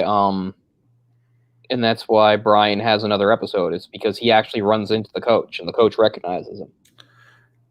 Okay. And that's why he has another episode where his nose bleeds and he passes out and stuff. It's because he sees the coach and it triggers the memory. Gotcha. And of course, another weird thing happens there, whereas Neil on the same night with what's her name? with Trachtenberg. Yeah, I don't know what her character's name is. But anyway, they find like what is the kid is like I guess like a mentally retarded kid or something. They like lead him away. Remember? He's really mean to him too. And he's just like, he's like, I'll kill you. He's like, I'll fucking kill you and stuff. And they make him lie down and hold like fireworks in his mouth to shoot off, and he gets hurt. And she's like, oh man, this has gone too far. He's gonna tell. And he's like, no, I learned this. Oh, wait, I know what to do. Yeah, I'm gonna jerk him off.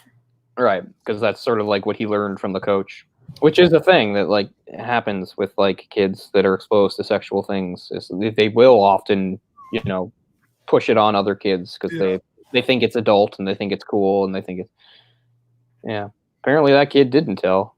Well, yeah, that's got to be a weird moment for Michelle Trachtenberg's character, just watching that exchange. Yeah.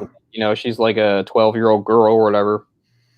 She's never, had any sort of sexual experience, and now suddenly this happens right in front of her. Made me think of, actually, it's not in the movies, but in the book, there's a part where the main bully, the Henry bully, actually, remember he gets jerked off by one of the other bullies? Even though he's the one that's separate from the other gang, there's a whole thing where he's actually separate from and he's kind of crazy. But it's the first. But they're actually being watched by Bev. Bev is watching them, and she reflects that it's the first time she's ever seen a boy's penis or anything like that. And then she sees that, and I'm thinking, well, no wonder she turns out the way she does. It was what was the one with the crazy name? The other bully. Fuck. Anyway. Belch Huggins? That's no. It wasn't Belch. It was the first one that gets killed, and he comes back in the movie. The one that's separate from the group. Yeah.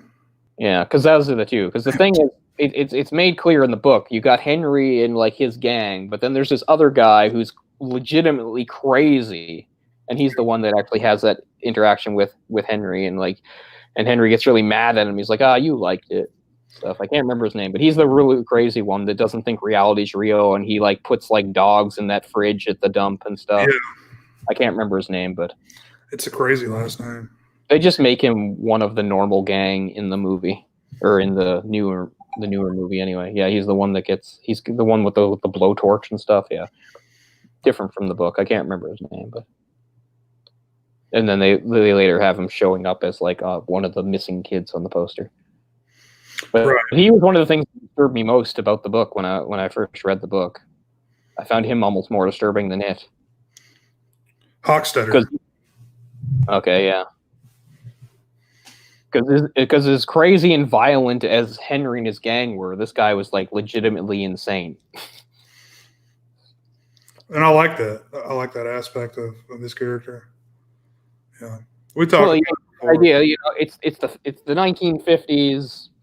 People aren't very on the ball about this sort of stuff, so he's undiagnosed, just running around doing what he wants. Oh, he's a walking serial killer in the making, Yeah, it's a good thing that he does get killed by it, because if he grew up, he would definitely have done that. I can't remember how he gets killed in the book, but he does get killed. Yeah, it's like that. You never watched Don't Fuck with Cats, did you? No, that's on Netflix now, though. It's basically the same type of thing. This guy kills a bunch of cats and eventually kills a person. But and then I think I mentioned it to you. The whole thing, like his whole story that he makes up, why he did it, is basically the plot of Basic Instinct. Weird. Yeah, very weird. I can't really remember there really being any motivation for the killer in Basic Instinct. The killer just kills. I've never seen it. Well, I've seen parts. I mean, it's kind of like, even though it's a female serial killer, it's the same thing as most serial killers. It's just like they don't really have a motive. They just kill because they like killing. Is really what it is. I haven't seen it in a long time, but I remember that much. Well, he made up this elaborate story, like someone like made him do it for whatever reason. I didn't know if that was in there or not, but anyway, they said it was like, they found out it was directly based off of Basic Instinct, like his favorite movie. So wait, this is based on a real person? Yeah, the Don't Fuck with Cats. Yeah, it's true. It actually happened. Yeah. No idea. Everybody's flipping out about that Tiger King thing. No interest in that. It's pretty funny.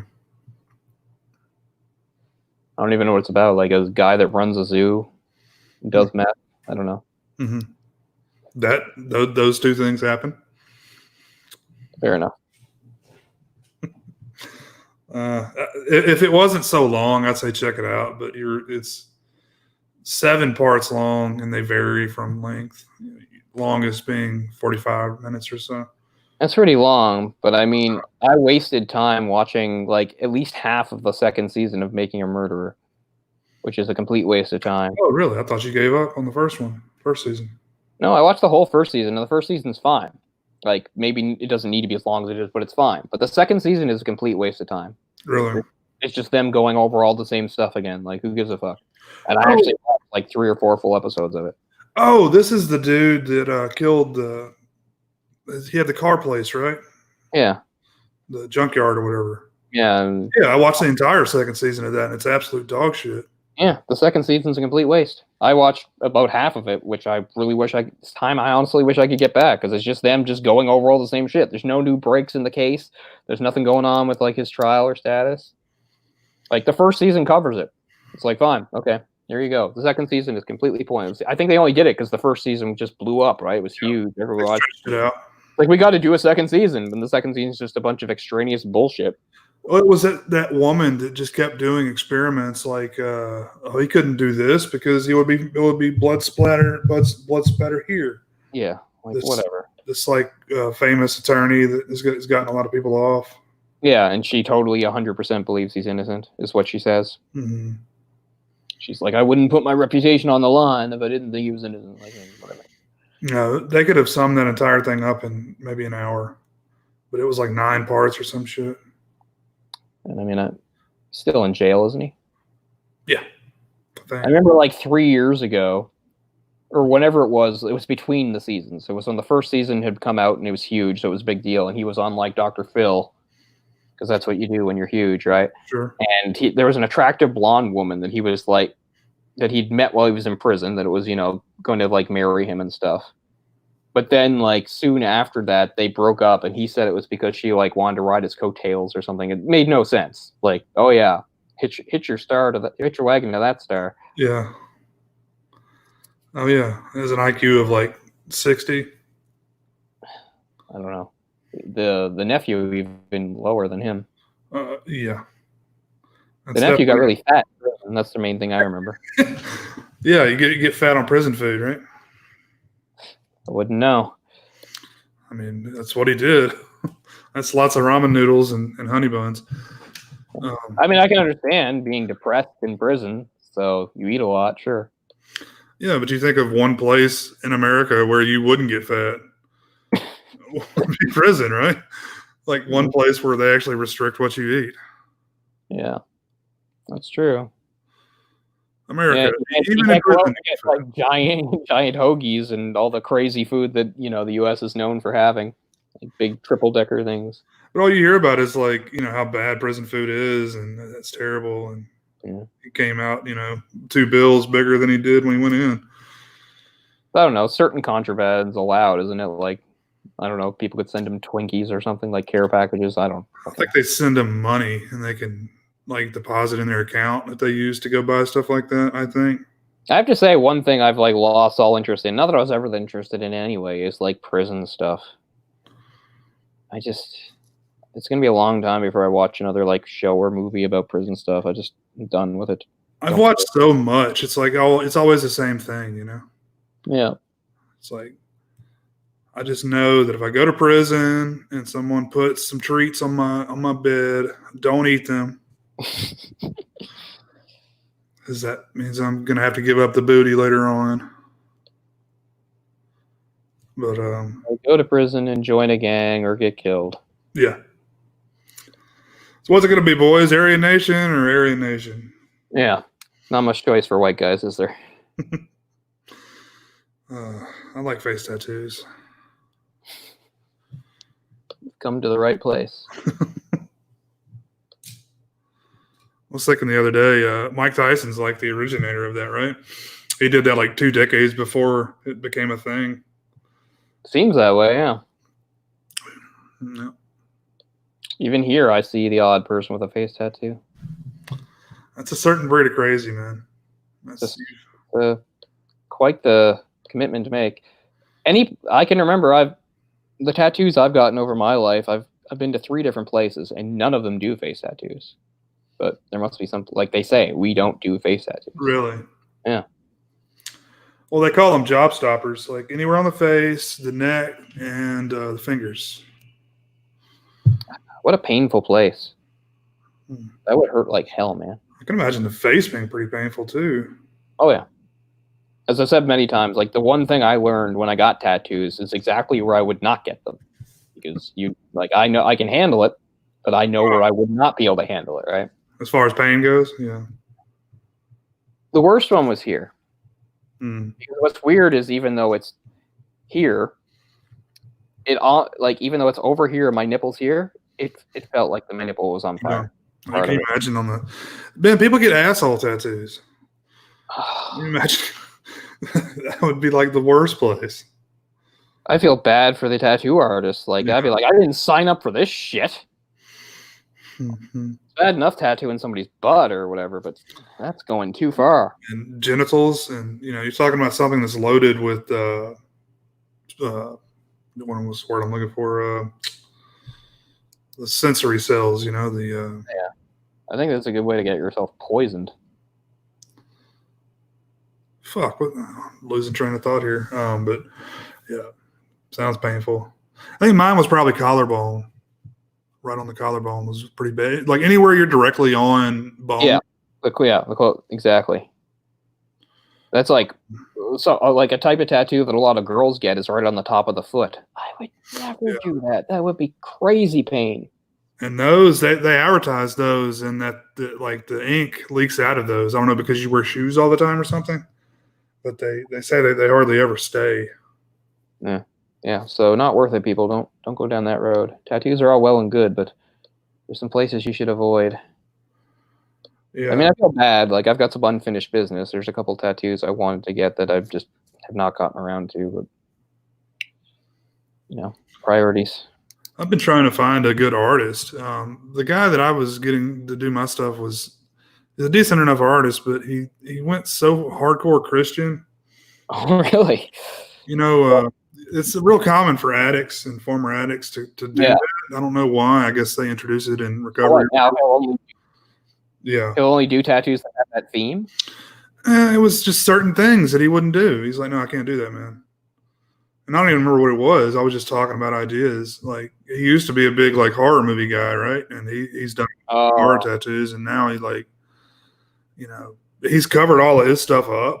Like, he used to have huge band tattoos, and and then now it's like it looks okay for what it is, but it's like Jesus, and it's like stained glass all around it. But it was like Motorhead or something. Might as well just get a new job. Like, I mean, what's the point of staying in that line of work if you're going to limit so much of it, right? I mean, I put up with it, to an extent. Like, the final straw was when he put some of his scripture gospel on while he was doing my tattoo. And yeah, that would be quite the final straw, having extra stuff put on that you didn't ask for, regardless of what it is. I know you're suffering right now, but I'm going to turn off the Striper, the Christian rock band Striper, and I'm going to put on some of these scriptures that I got. I got these. It's a buddy of mine. Oh my God! And he plays that while he does it. Yeah. Oh man. I like them playing music, because actually one of the main things that bothers me about getting a tattoo done is I hate the noise. I hate that fucking needle sound. Mm-hmm. Like, that's another reason. There's a zillion reasons why I couldn't be a tattoo artist. One being having absolutely no talent, and also having not steady hands, and a million other things. But is the noise just drives me nuts. Having to listen to that day after day would drive me insane. Because after a while, I mean, none of my tattoos are elaborate. They don't take long. Like, the longest I ever had tattoos done was maybe 2 hours, something like that, right? But after a while, you don't really. Your body gets a little bit numb. You don't really feel the pain anymore. And all I hear is just, I'm like, kill me. Oh, man, I got my full back done. That probably took maybe 16 hours total. I didn't know that. That took a lot of different sessions, huh?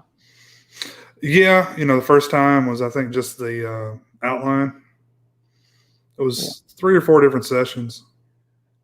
No, I also don't have the imagination for anything that elaborate either. All my tattoos are small, simple, standalone symbols. Like I don't have things that are related to each other or go into each other. I'm not a visual person. That's one of the reasons why I've struggled so much with what I want for here.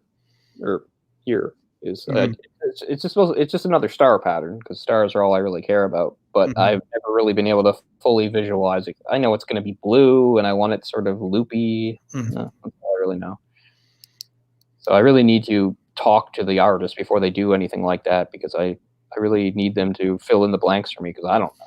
Yeah. I need them to show me some things so I can say what to do, because I can't tell them. Because I know a lot of people, they have very specific ideas. Sometimes they draw it themselves, all this stuff. Like, that's not me. Yeah. Yeah, I wish I was more artistic in that regard. How long ago did you get your back done? How long ago was that? Probably 10 years ago. Oh. I went through a phase, this was right before I had kids, that where I had a little extra money and I got quite a bit done. Like over the course of 4 or 5 years, I got quite a few. Yeah. I haven't had any done in about 6 years now.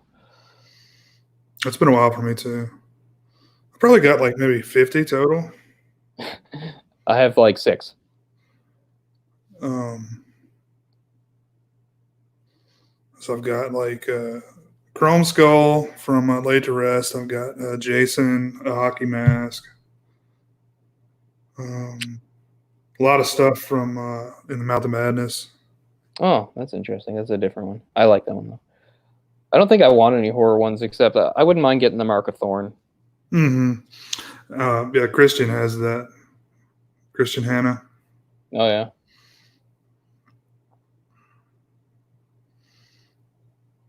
Yeah. It's funny, like I'm such a comic book person, you'd think there'd be like something from comic books I'd want, but not really. I mean, it's certainly not. I don't like pictures. I like symbols. Like, I love Spider-Man, but I don't want Spider-Man on me. Stuff like that. I mean, I see a lot of cool tattoos in my Twitter feed, especially like every 5 seconds somebody's tweeting Neil Gaiman showing them like, showing like death tattoos or Sandman and stuff like that. It all looks great, but it's not something I actually want for myself. Yeah. I think it's cool, but I don't think it's something that I would. You like always having a simplicity of it. Yeah, I like. Yeah, exactly. I like simple symbols, things like that.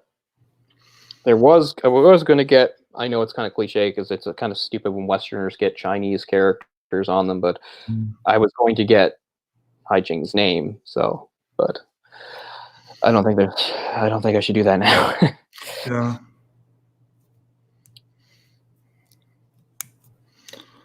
I got a little bit of skin left. I'm gonna have to figure something out to do. I always thought, like, if in a couple of years I go to Japan, I'd like to get some tattoos over there. Something, specifically sort of Japanese. That I'd ask them first. I'd be like, well, what do you think is acceptable for me to get, and is not like, stomping all over your cultural appropriation or whatever. Yeah, is getting a Chinese symbol tattooed cultural appropriation? Because over in Japan, right, like compared to like most places, almost nobody gets tattoos. The only people that get tattoos in Japan are Yakuza. So there's not like a lot of business for them. Those guys have some badass tattoos too. Their tattoos are insane. They look like normal, they're wearing like a button-down suit, three-piece suit, and they pull that shirt off, and it's just so intricate. Yeah. Crazy dragons and everything. Mm-hmm. Really cool stuff. I mean, obviously, I wouldn't do anything remotely close to that, but yeah, would be nice.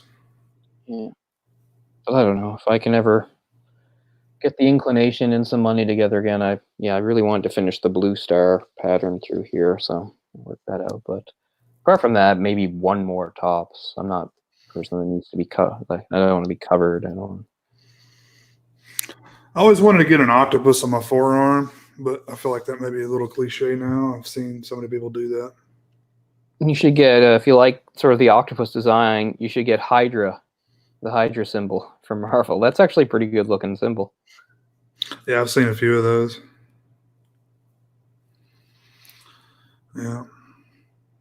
I mean, I'd like to get like a Final Fantasy related tattoo, but I can't really think what works for that. Sometimes I've even just thought about getting like the Roman numeral 6 for Final Fantasy 6. I'm just like, it's a little pointless. Yeah, that's cool though. Yeah, I don't know where I'd put it though, or how big it would be or anything. So yeah, I'm not a details person. Put it like right below your eye. Yeah, for sure. Can you imagine? I mean, like Cindy Crawford's son, he's a like a male model. He got misunderstood or some shit tattooed right below his eye. Something like that. Some word. Stupid. And it's this kid that, I mean, his entire job is based off of his looks. And you do a face tattoo? Sure, he thinks it makes him a rebel. Like Post Malone, man, that dude's face is covered up with tattoos now. Oh, is it? I haven't seen him recently. Gets a new one like every other day. I mean, I guess he's committed to it now. So I feel like if you're going to go the face tattoo route, it shouldn't be a bunch of different ones. There should be one uniform one. Mm-hmm. Is how I feel. Get the scary dragon face or whatever, but don't just put a bunch of random shit all over you. What's what he's got? Yeah, I think that's ridiculous. But to each their own. No throat, no face, no fingers, no top of the foot. That's for sure. Well, just think, our generation, like tattoos, that was the, fuck society thing. Now they've got to step that up a notch. Like, not only are we going to cover our bodies with tattoos, but we're going to have them on our face too.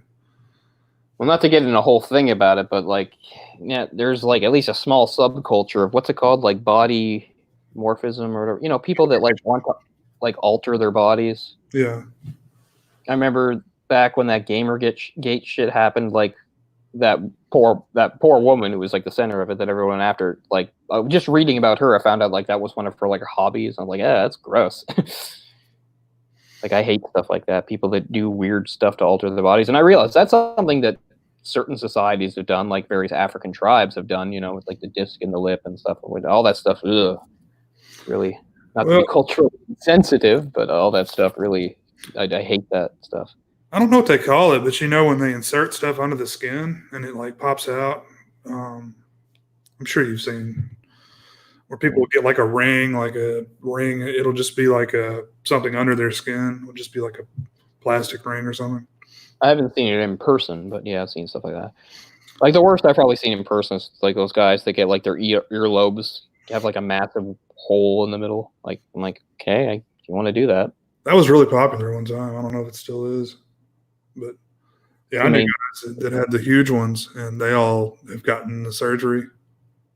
Because it's irreversible, Yeah, I'm fine with putting some ink on my body, but no, I have no interest in going further than that. For God's sake. I was thinking the other day that like you don't really see guys with earrings anymore. Probably not. Well, I had both my ears pierced at one time. I've never pierced anything. I used to want to get the eyebrow pierced, but that was a phase. I was like, I don't need it. Yeah, I wanted the eyebrow done too. I never got it. I mean, I've dated some girls with a lot of piercings, and I don't even like it for girls, really. They scar really bad too. Like when you get rid of them. Because I can remember one of my girlfriends, the one that had the most, she also had like a nipple ring, and a lot of people are like, oh, that's hot. I just found it annoying, to tell you the truth. Like, this is just getting in the way.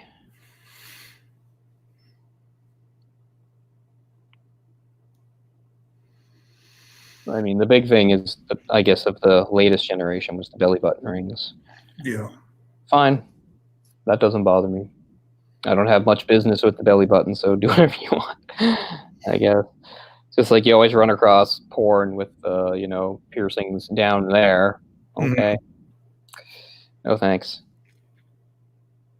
I'm too squeamish for things like that. Yeah. I can Things imagine. like get infected and stuff, like, no thanks. It's Yeah. not worth it. I can imagine that being a tough experience too. All right, deep breath in. Yeah. Oh my god. But Joseph Gordon-Levitt has an earring in this movie. Oh yeah. Because that was the other thing you always heard about. What was it like? At least when I was a kid, like guys could get earrings, but the left ear was the one. If you got your right ear, that meant you were gay or something. Yeah, it's definitely a thing, and I never knew which one was which. That's why I got both. Yeah. But even in the poster there, you can see at least his left ear is pierced. Yeah, that It's was funny. He has a pretty good look for the movie. Oh yeah. He inhabits the character well. Oh, another movie that isn't all about this, but uses a bit of that is actually that I like. It's a I know it's an over the top melodrama, and you'd think I would hate it, but it's Life as a House, which is a drama from 2001 with I think it's Kevin Kline is the father, and the kid is Hayden Christensen. And the whole thing is like Hayden Christensen has been like with his mom, but his parents are divorced. But he goes to see his dad, who's dying of cancer. And while he's dying, he's building this house, and he and his dad have like no relationship, and he's like, acting out in every way. And one of the things he does, and he doesn't live it the way Neil does in this movie, but he does do some hustling. And he also has himself sort of all made up. He's got like dyed hair, and he's all emo and goth and stuff in it. I actually like that movie. I know that it's a bit over the top and on the melodrama, but I actually it did register with me emotionally. And it proves that Hayden Christensen can act a bit. Yeah, he really fell off, didn't he? Yeah. A lot of people felt he should have been in like the last Star Wars, at least as like a Force ghost or something. He's gone the route of like Casper Van Dien. Oh, really? He's in a bunch of. I mean, he's just like disappeared. Oh, okay. When I think of Casper Van Dien, I think of like weird like B type movies. Let's see the last thing he did.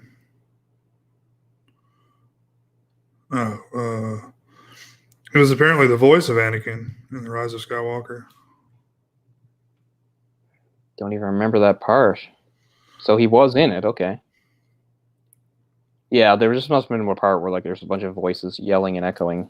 That happens in a few of the movies where you're not really sure who's talking. Need to see it again. I know some people just want to forget it exists, but I want to see it again. What, The Rise of Skywalker? Yeah. I liked it. Yeah. For what it was. I'm not going to the whole thing, but yeah, I mean, the new trilogy, I get a lot of its problems, but I just can't hate it the way a lot of people do. I think they still did some good things. Hear me. I still think they did some good things.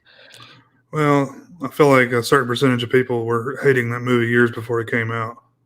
Oh, for sure. And they'd already made up their minds. Right. Anyway, you know what's weird? Speaking of fathers, there is a weird part where not Neil, the other one, Brian runs into his father. It's like his father's come for his birthday, but he hasn't seen him in a long time, and he just unloads on them and he yells at him a whole bunch.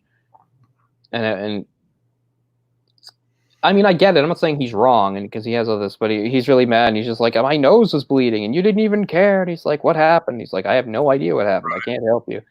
He's looking for closure. He's looking for answers. Right.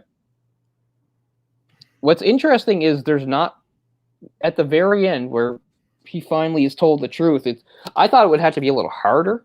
I thought he would have to be like convinced more that like he was not abducted by aliens, but it's almost like you realize like he's already known kind of all along that the alien thing is a fiction he'd been holding on to, because like Neil never has to like say, okay, it wasn't aliens. He just says, okay, here you go, and he accepts them and believes them. So it shows that like he at some point knew that it couldn't have been what he was thinking it was. And as you say, or as I said, like it does make you wonder, is it better for him to not know the truth? Does knowing the truth help him move on? I don't know. It all depends.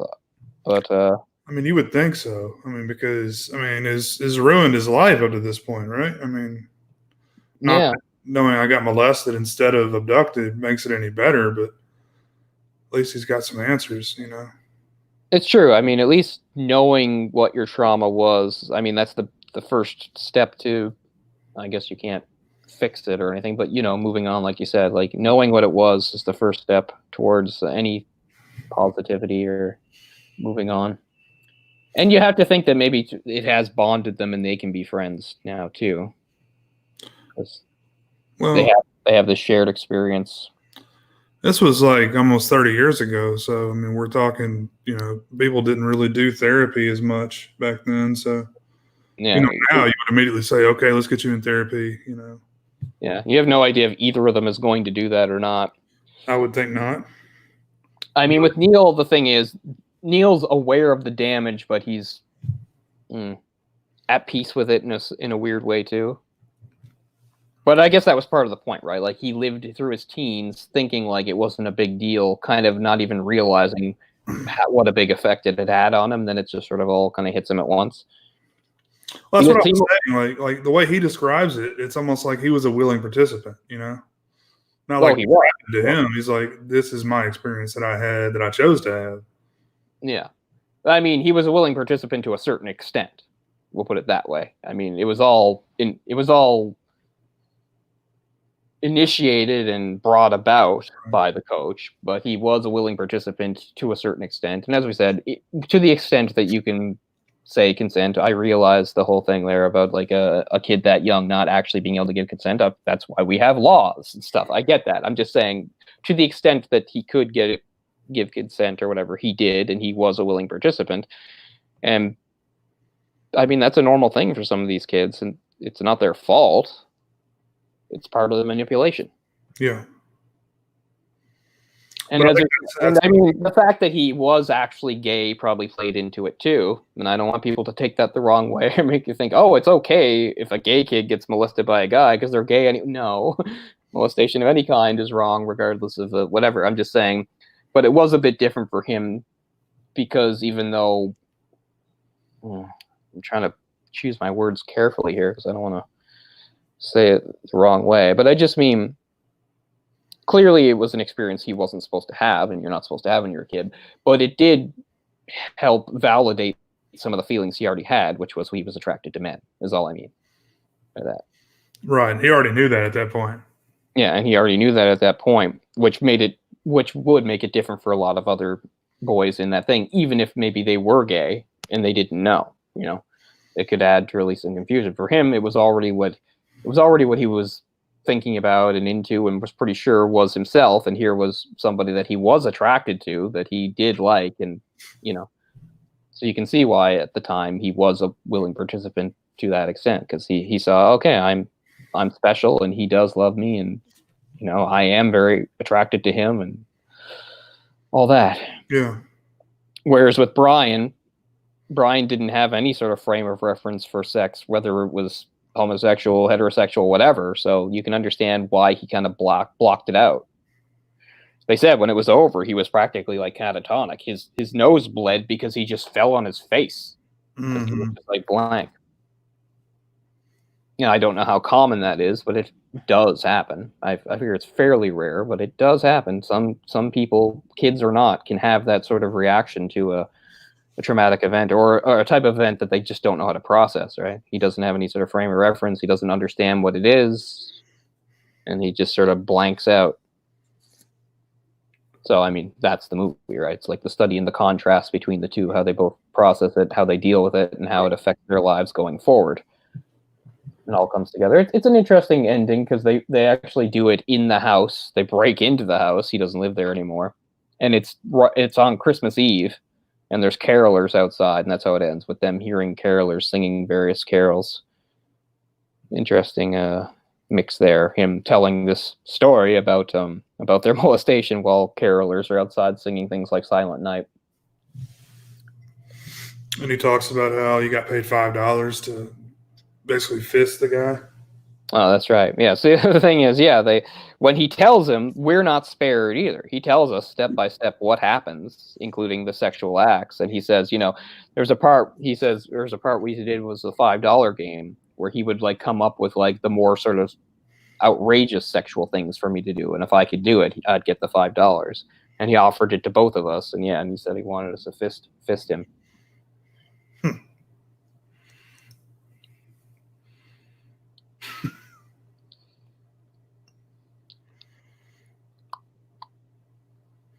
Crazy thing to imagine, to like have that as like a childhood memory, right?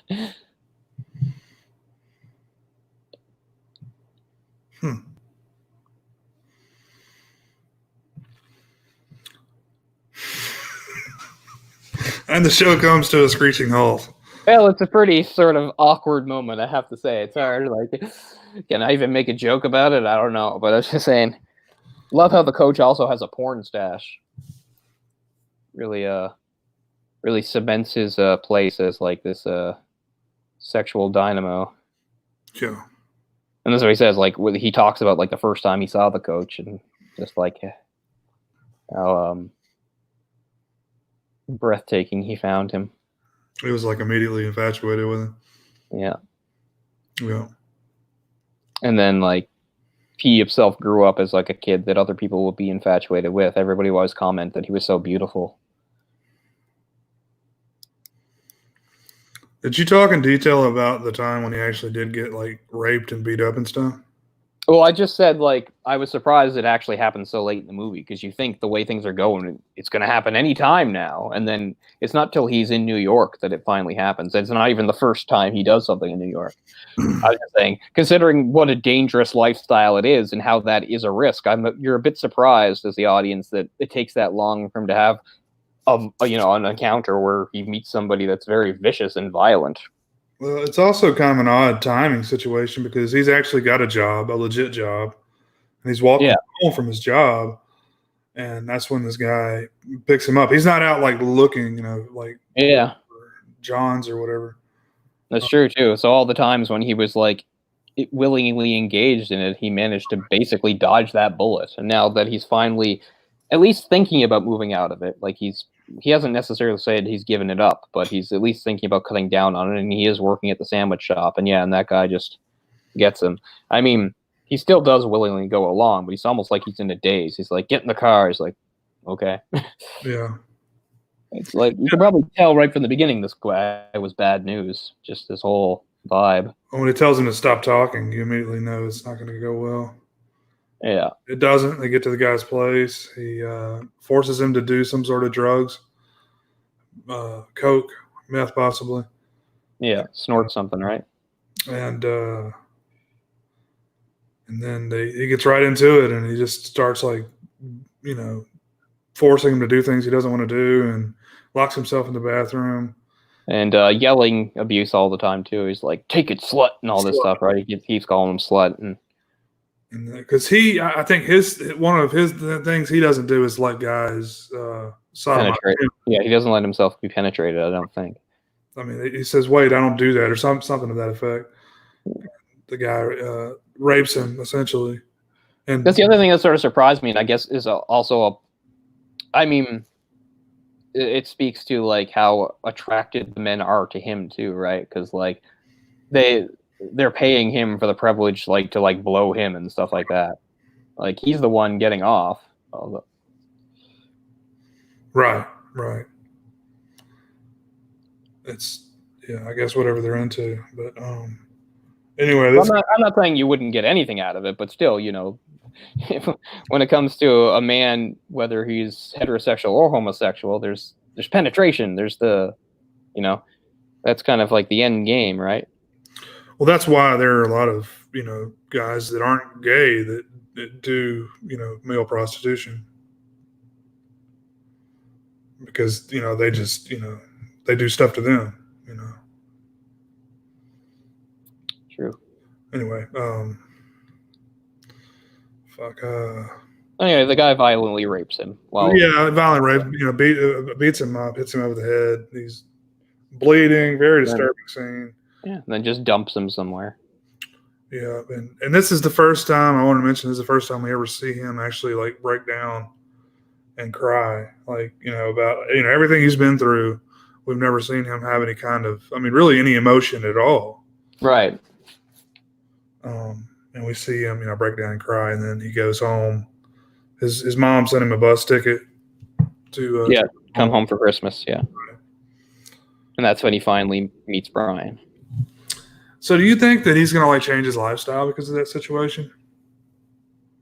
I think so. I think meeting Brian and seeing the effect it has had on him. I mean, they're different people. I don't think it's like, oh, that's how I should have reacted or anything like that. But yeah, I do. I think like you said, like he was an emotionally cold person to the point where his best friend points that out to the other guy. She says I was down that path too. I used to be infatuated with too, but he doesn't have a heart. He's got a black. I think that's part of his defense mechanism after what he'd been through. Is just like, okay, well, sex is what I'm good at, and it's what I'm going to get, but I'm not going to bring emotions into it or anything like that. I'll get paid for it, etc. Yeah, I think by the end of the movie, he's had sort of an emotional breakthrough in helping Brian, even though it's hurting Brian at the same time, and telling him the truth and everything. I think it's going to make him a bit more of an emotionally vulnerable person. And yeah, I do think I get the vibe that he is going to change. He's not going to just keep looking, doing the same things. He's going to try to look for deeper, more meaningful things, like having like an actual emotional relationship with someone, like actually have like a boyfriend that he goes on dates with or something like that. We've got the combination of the brutal rape and then also meeting Brian. That may be enough to, stop being a prostitute, basically.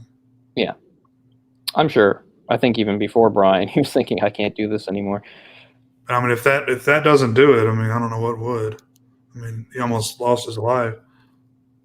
Yeah. This guy could have very easily killed him, Yeah. I guess you never know, because when it comes to people that engage in behavior like that, whether it's that or something like doing, hard drugs, they'll fall back into the life pretty quickly if they have a chance sometimes, right? You get people that like OD on heroin, but they don't die, and then they go over the meetings and stuff. But then like a few months later, they're back on the street trying to score again.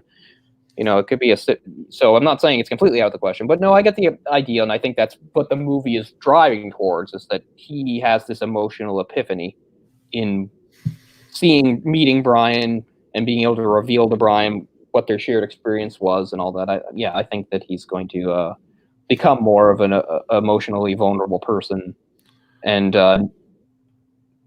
put sex in a more healthy context. Yeah. Is the thing I get. It's a unique situation in that, I mean, he really wasn't doing it because he had to. He was doing it because he enjoyed it.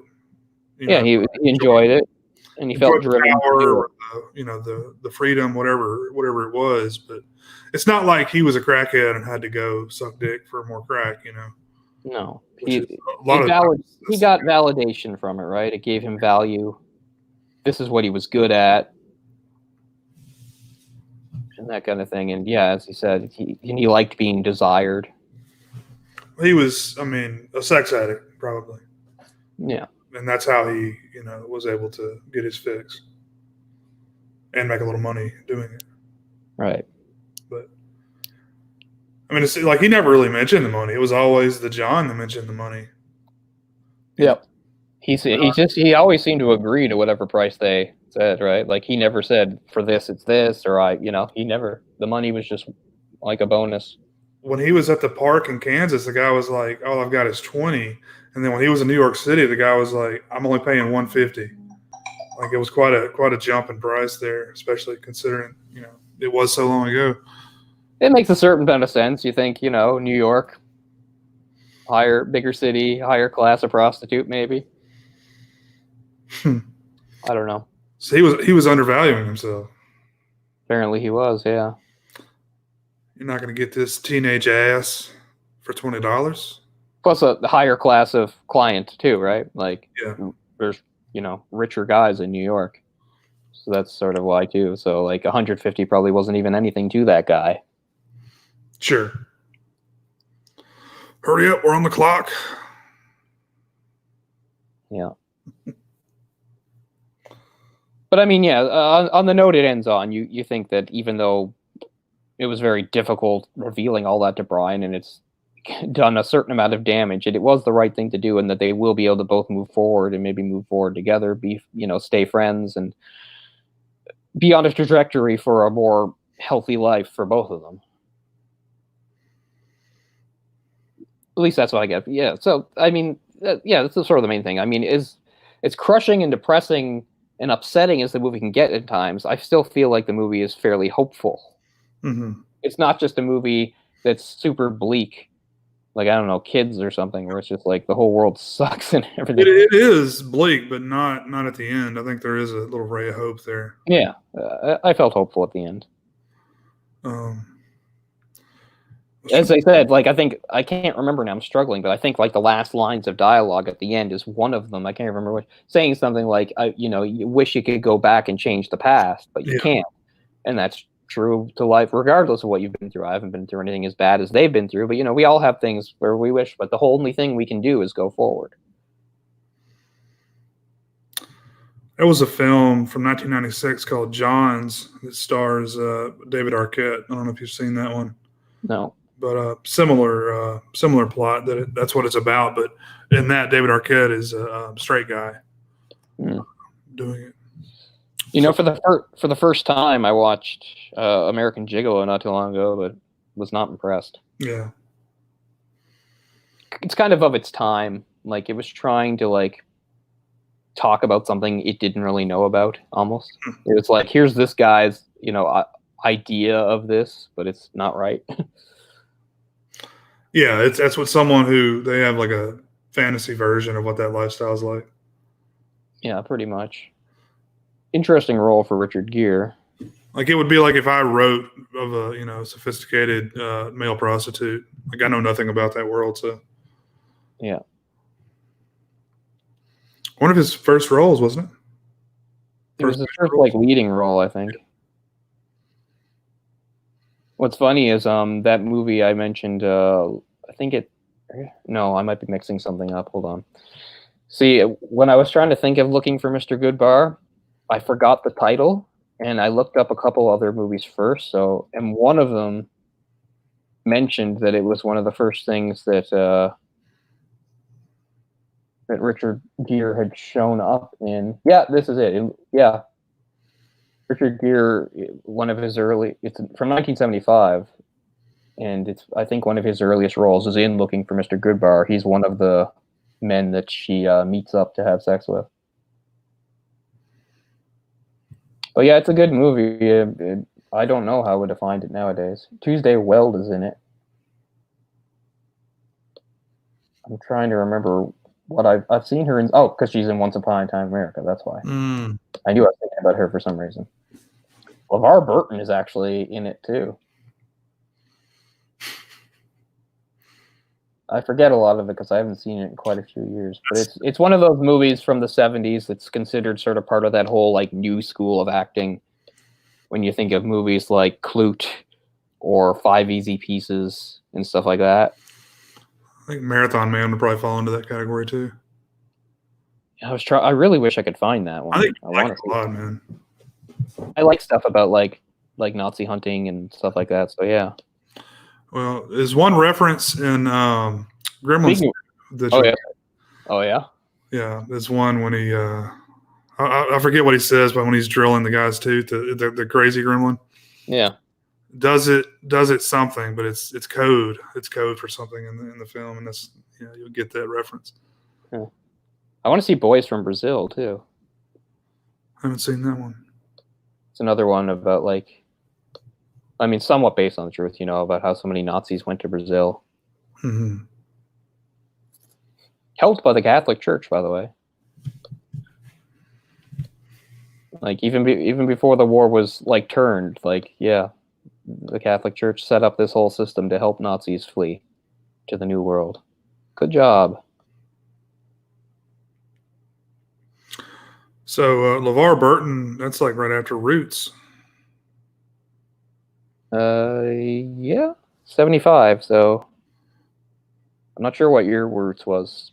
And that was in the 70s.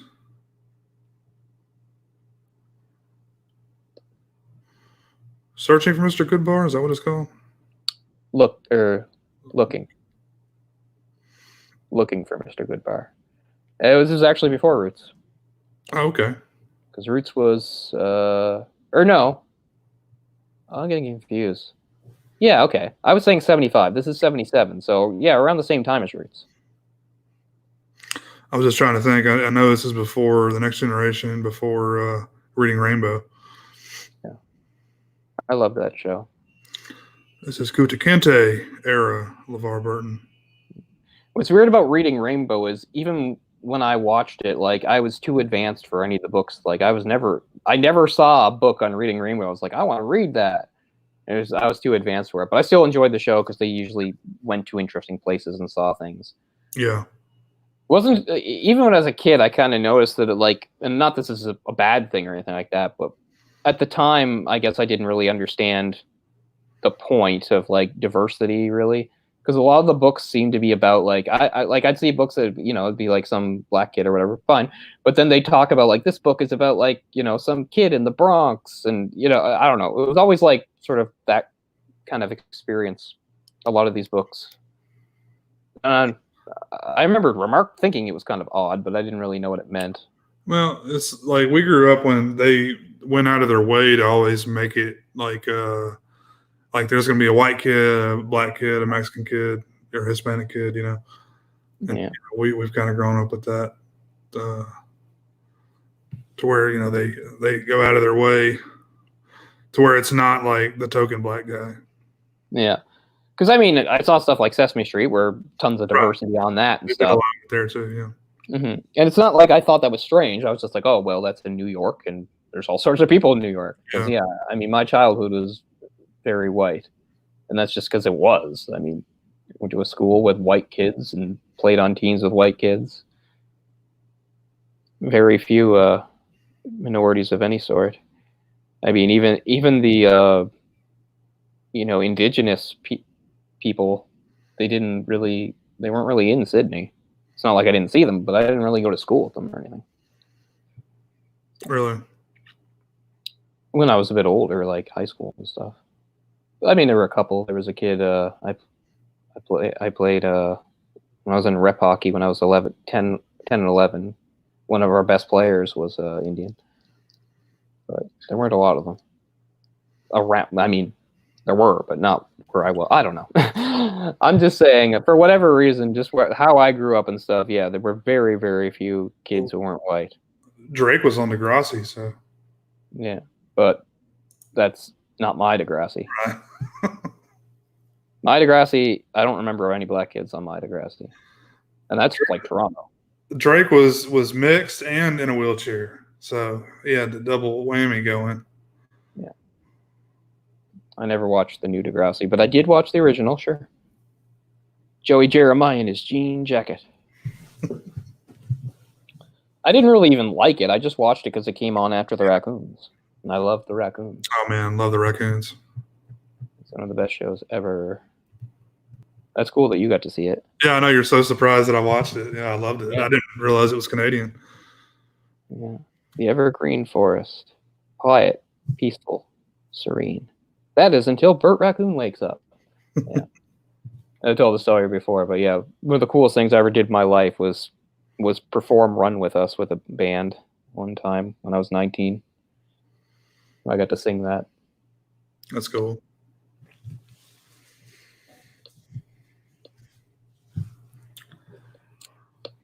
Anyway, I think we pretty much did a good conclusion on Mysterious Skin. Why do you think it has that title, I'll say?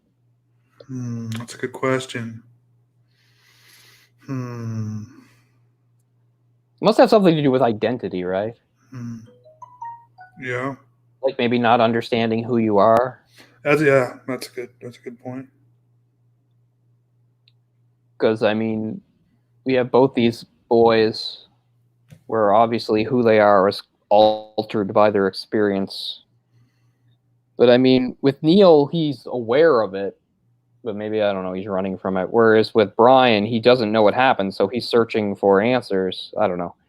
But it must have something to do with Yeah, something like that. Not really understanding who you are, your place in the world, or Yeah, not understanding the skin you live in. yeah, that's what I know by skin. Yeah. Yeah, something like that. Something to do with identity.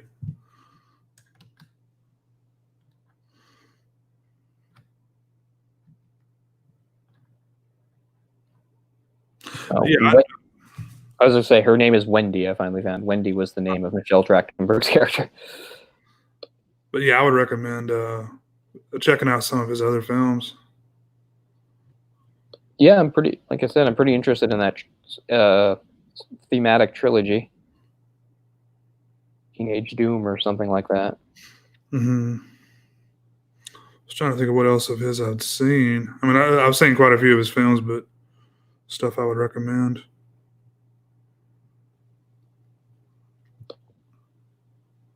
Oh, he directed two episodes of the new Heathers. They made a show of that? Oh yeah, you didn't hear about that? I Yeah, probably did, but I forgot. a couple years ago they brought Heathers back. I think it had. It's always been a really popular cult movie. It's never meant anything to me. I mean, I can't imagine it would play well in like the current political climates. Guy brings gun to school, but then he does really try to blow up the school, doesn't he? I mean, the kids killing themselves and stuff. Yeah, he does try to blow up the school. Yeah. It's one of those movies that, like, I'm not really sure what it's trying to say, because she's, like, on his side for a lot of the movie, but then, like, when he wants to blow up the school, she's not. I don't know. It's like, you always knew he was crazy. But anyway, I don't know. Not to get into that. Yeah, I mean, he wasn't just talking. Like, he told you everything. Yeah. Yeah, she seems kind of dumb. Winona Ryder's character. I know that's, like, one of Cameron's favorite characters in a movie. He posted something about it recently, our friend Cameron. But I always found her kind of a dumb. I would say definitely check out Nowhere from '97. That's it's a really like a time capsule type movie for that period of time. I think you'll appreciate that. Oh yeah, I dig that for sure. And of course, Mysterious Skin. He did Smiley Face in 2007. I don't know if you're familiar with that. So Nowhere is the third movie in that Teen Apocalypse trilogy. Oh, it is? Okay. It goes Totally Fucked Up in 93, The Doom Generation 95, and Nowhere in 97. Those are all pretty good. I'd say Nowhere is probably the one that's a little more mainstream. The other ones are pretty deal with some subject matter that may not go along well with people. They all have quite a few gay characters, but look at this: Ryan Felipe, Mina Suvari, Denise Richards, all when they're young. Shannon Doherty, Christina Applegate, wow, Beverly D'Angelo, Tracy Lords, Rose McGowan, John Ritter. Wow, it's a lot of names. Is that Nowhere you're talking about? Yeah. Some of these are just cameos, but they say they're all in it.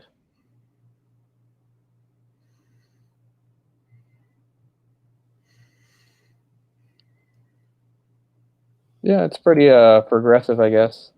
Bisexual, polyamorous stuff. Yeah, he deals with that subject a lot.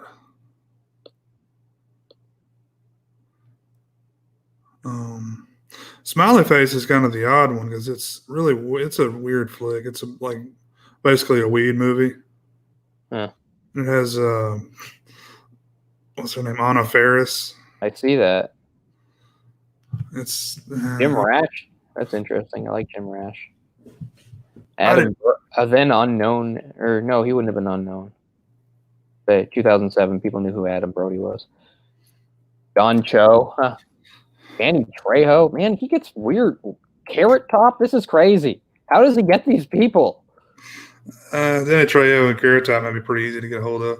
Danny Masterson, John Krasinski. Funny. Jane Lynch. I know all these people, but I guess I've never really...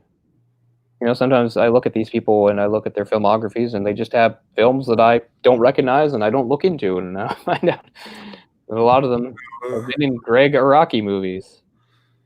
Pot movies are really I don't know. They're hit and miss for me. I don't generally like a lot of them because they're not funny unless you're smoking pot. Yeah, I've never really been a fan of them. Even like the really revered ones, like what's it called? Half Baked. Like everybody loves Half Baked. It's like, oh, it's okay. I love Half Baked, but when I saw it in the theater, I was completely baked. Yeah, so that's It's, target audience right there. and I mean, I've got a little bit of nostalgia love for it, only because of that, but otherwise, it's not a good movie. Mm. It's really He's Japanese American. oh. Araki. Yeah, Araki. We were saying it wrong. That's interesting, though. I mean, there's not too many Asian American directors that you hear about. Say James Wan. Yeah, I guess he's the big one. Rocky has previously self-identified as a gay Asian American. And then, but in 2014, he said, "I don't really identify as anything. I'll probably identify as gay at this point, but I have been with women." We don't need labels, man. Yeah. His latest movie is White Bird in a Blizzard, which is actually a thriller, which I've heard of. That's from 2014. That's a bit different from his other movies in that this is a thriller. Thomas Jane, Eva Green, Angela Bassett. You know, you were talking about Toshiro Mifune the other day. Yeah, because yesterday was his birthday. So on TCM, like all day, they showed a bunch of his movies. I didn't realize this till the nighttime, so I missed several, including a couple of his early ones, which I really would have liked to have seen. Well, this must have been last night, then. It's so weird. Like, it was this documentary I saw. I didn't watch it, but I saw it was available to watch somewhere. I was like, man, what are the chances? Yeah. Often considered Japan's greatest actor. Definitely prolific. Yeah, he's definitely their most famous actor. I don't know about greatest, although he was a very good actor. Yeah, we had managed to tape or record Yojimbo, which I haven't seen in a long time, so I get to watch that. Yojimbo being the very, what's the word I'm looking for? Influential film, of course, being remade several times and reimagined, most notably as Fistful of Dollars. Mm-hmm. Well, and even that fairly disappointing, even though I actually like it, Walter Hill movie with Bruce Willis, The Last Man Standing. Oh, I didn't realize that. It's the same sort of plot, like drifter guy comes in and takes two rival factions and plays both sides against each other. I never cared for that movie, The Last Man Standing. I like it, even though it's a pretty flat, lifeless movie. Yeah, that's my problem with it. I don't know. Maybe I need to watch it again, but I don't know. I like it, but I can't argue that it has some sort of hidden depth or anything. It doesn't. But just something about it appeals to me. I can't really say what, because it's like the most blank slate character Bruce Willis ever plays. He's just some guy with no personality whatsoever. Mm-hmm. I don't know. I still enjoy it for whatever reason. I first saw it when I was in Mexico, actually. Oh, really?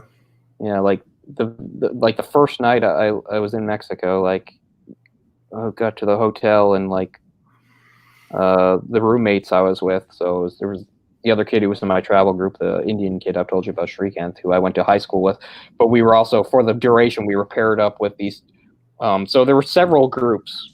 The biggest group was also Canadian. They were from somewhere in Ontario, but the rest of the groups were American. And the second biggest group was the American group that was younger than the rest because they were junior high kids. The rest of us were high school kids. And the junior high kids, they were all rich. I guess you don't have to be rich to go to private school, but these are all from a private school and they were rich. And we were paired with these two guys. So we were in grade 11, or I guess Shrikant only would have been in grade 10. So he was only a year older. They were in grade 9. One of them was Asian American, not that it really matters, but anyway. But anyway, all three of them fell asleep because they were exhausted from the travel. But I stayed up and flipped through the channels and found Last Man Standing on and watched the entire thing. until like 3:30 in the morning, Hmm. jet lagged and all, because I was even then I was a late night owl. This is when I was 17, or actually not just I wasn't 17 yet. I'd be 17 at the end of April. This was March, so I was almost 17. Yeah, that's the first time I saw Last Man Standing. I didn't know what it was at all. I knew it was Bruce Willis, so I watched it. Yeah. That's more or less what it was. Yeah, that's why I saw it too. I watched quite a bit of movies when I was in Mexico. I mean, that was the only one I watched during the travel stuff. The rest was because we bounced around for 5 days, and then the last 4 days were in Cancun, and that's where I watched a lot of movies in Cancun, Didn't including George the say- Postman. I watched The Postman in yeah. Cancun. What a weird thing to watch in Cancun. Long, stupid movie. Giovanni Ribisi. I hate him. I don't mean to, but I do. I find him so annoying. He's good in some stuff, like his older stuff. Well, He's like, I guess he must be like friends with Seth MacFarlane, because he's in anything that has Seth MacFarlane, he's in it. hmm.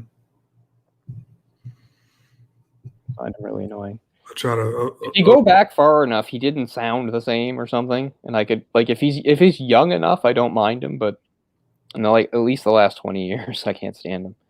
But I've seen some things like where he's a lot younger, where he doesn't bother me as much. Although I can't think of what they are. It was an episode of the X-Files with he and Jack Black were best friends. I had no idea Jack Black was in an episode of the X-Files. That's interesting. Lots of people were. Yeah, I would have no idea. I've only seen 7 or 8 episodes.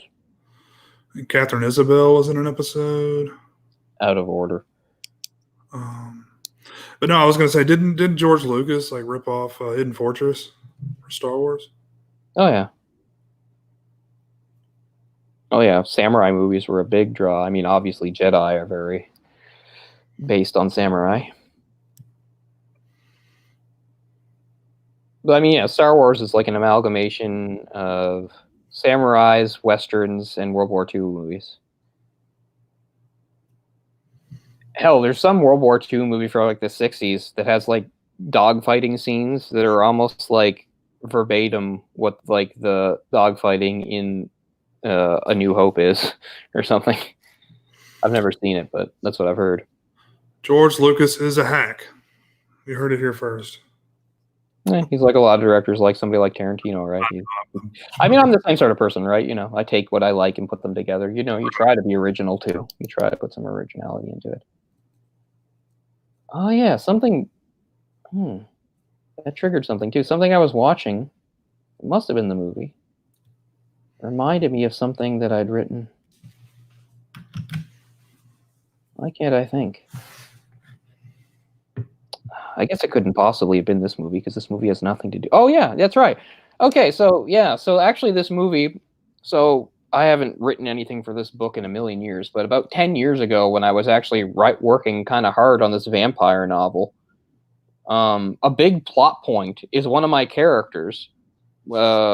Actually, the guy that actually fights vampires. Like the whole thing is he's one of the only people that knows that vampires exist, and he's lived this solitary life fighting them, whereas the other characters eventually find out. But anyway, is like the whole thing was, I know he's gonna steal it. Doesn't matter to give everyone, but he had to run away from home when he was like 17 after vampires killed his mom. And anyway, so he wound up homeless in San Francisco. And I flash forward, so it's just some flashbacks. So when he's like 19 and he's been living on the streets of San Francisco, he's actually been prostituting himself. And he's got like a pimp on the streets and stuff like that. But like, so there's some scenes in this that remind me a little bit of some stuff I wrote, particularly a part like, well, like it's all supposed to culminate because for 2 years he's been, you know, living a low profile and he hasn't seen. But the whole thing is he finally has a vampire encounter again, where an older vampire basically who's like rich and in a limousine like picks him up and brings him to a hotel. Anyway, so it's funny. So yeah, some of the stuff like some of the scenario stuff like that Neil gets into this reminds me of some stuff I actually wrote, which is kind of funny, just in a really vague way. And of course, again, mine is less an emotional drama and more a vampire thriller, but still I try to include what I could. I don't know. That novel's pretty much abandoned. I don't know if I'll ever return to it, but it's easily the thing I put the most work into. Really? It started in 2006. That's why it's set in 2008, because at the time 2008 was actually the future. I mean, the main action is set in 2008, but it flashes back to a few things. Like I said, because I've got characters of various ages, and so some of the novels flashback. So 97, 2002, there's a few of those. But yeah, the main action is 2008.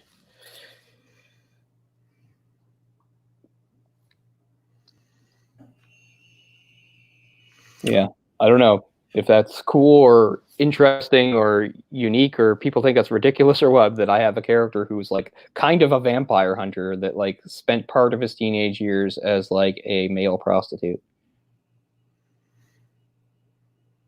And not a Richard Gere prostitute, a Neil prostitute.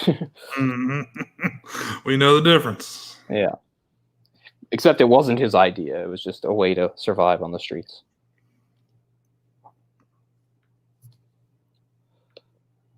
Yeah, White Blizzard sounds kind of cool. Based on a novel. Actually, I think this was based on a novel or a book of some sort. Barely gets talked about. Was it? Yeah. That wouldn't surprise me. Yeah, there's a book. Yeah. Yeah, Scott Heim. It's a 95 novel by an author named Scott Himes. So I guess we can at least point that out. It was his first novel. Written 2 more. There's not much on here about him. But yeah, so this was actually based on a novel. So I couldn't tell you how closely it follows a novel or anything like that. There you go. So, teenage hustler. Hustler doesn't necessarily mean prostitute, does it? It's more or less does. Okay. So, like, if you're a pool hustler, you probably shouldn't classify yourself as a hustler. Yeah, you should make sure you say pool hustler.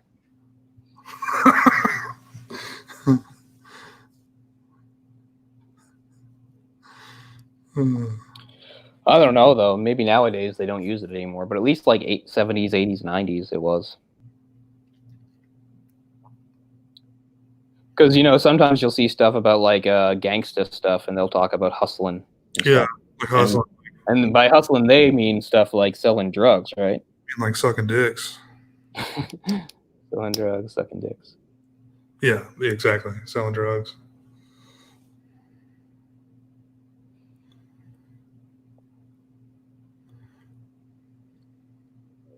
Anyway, it was cool, like I said, to be able to see a movie that I really didn't know anything about going in.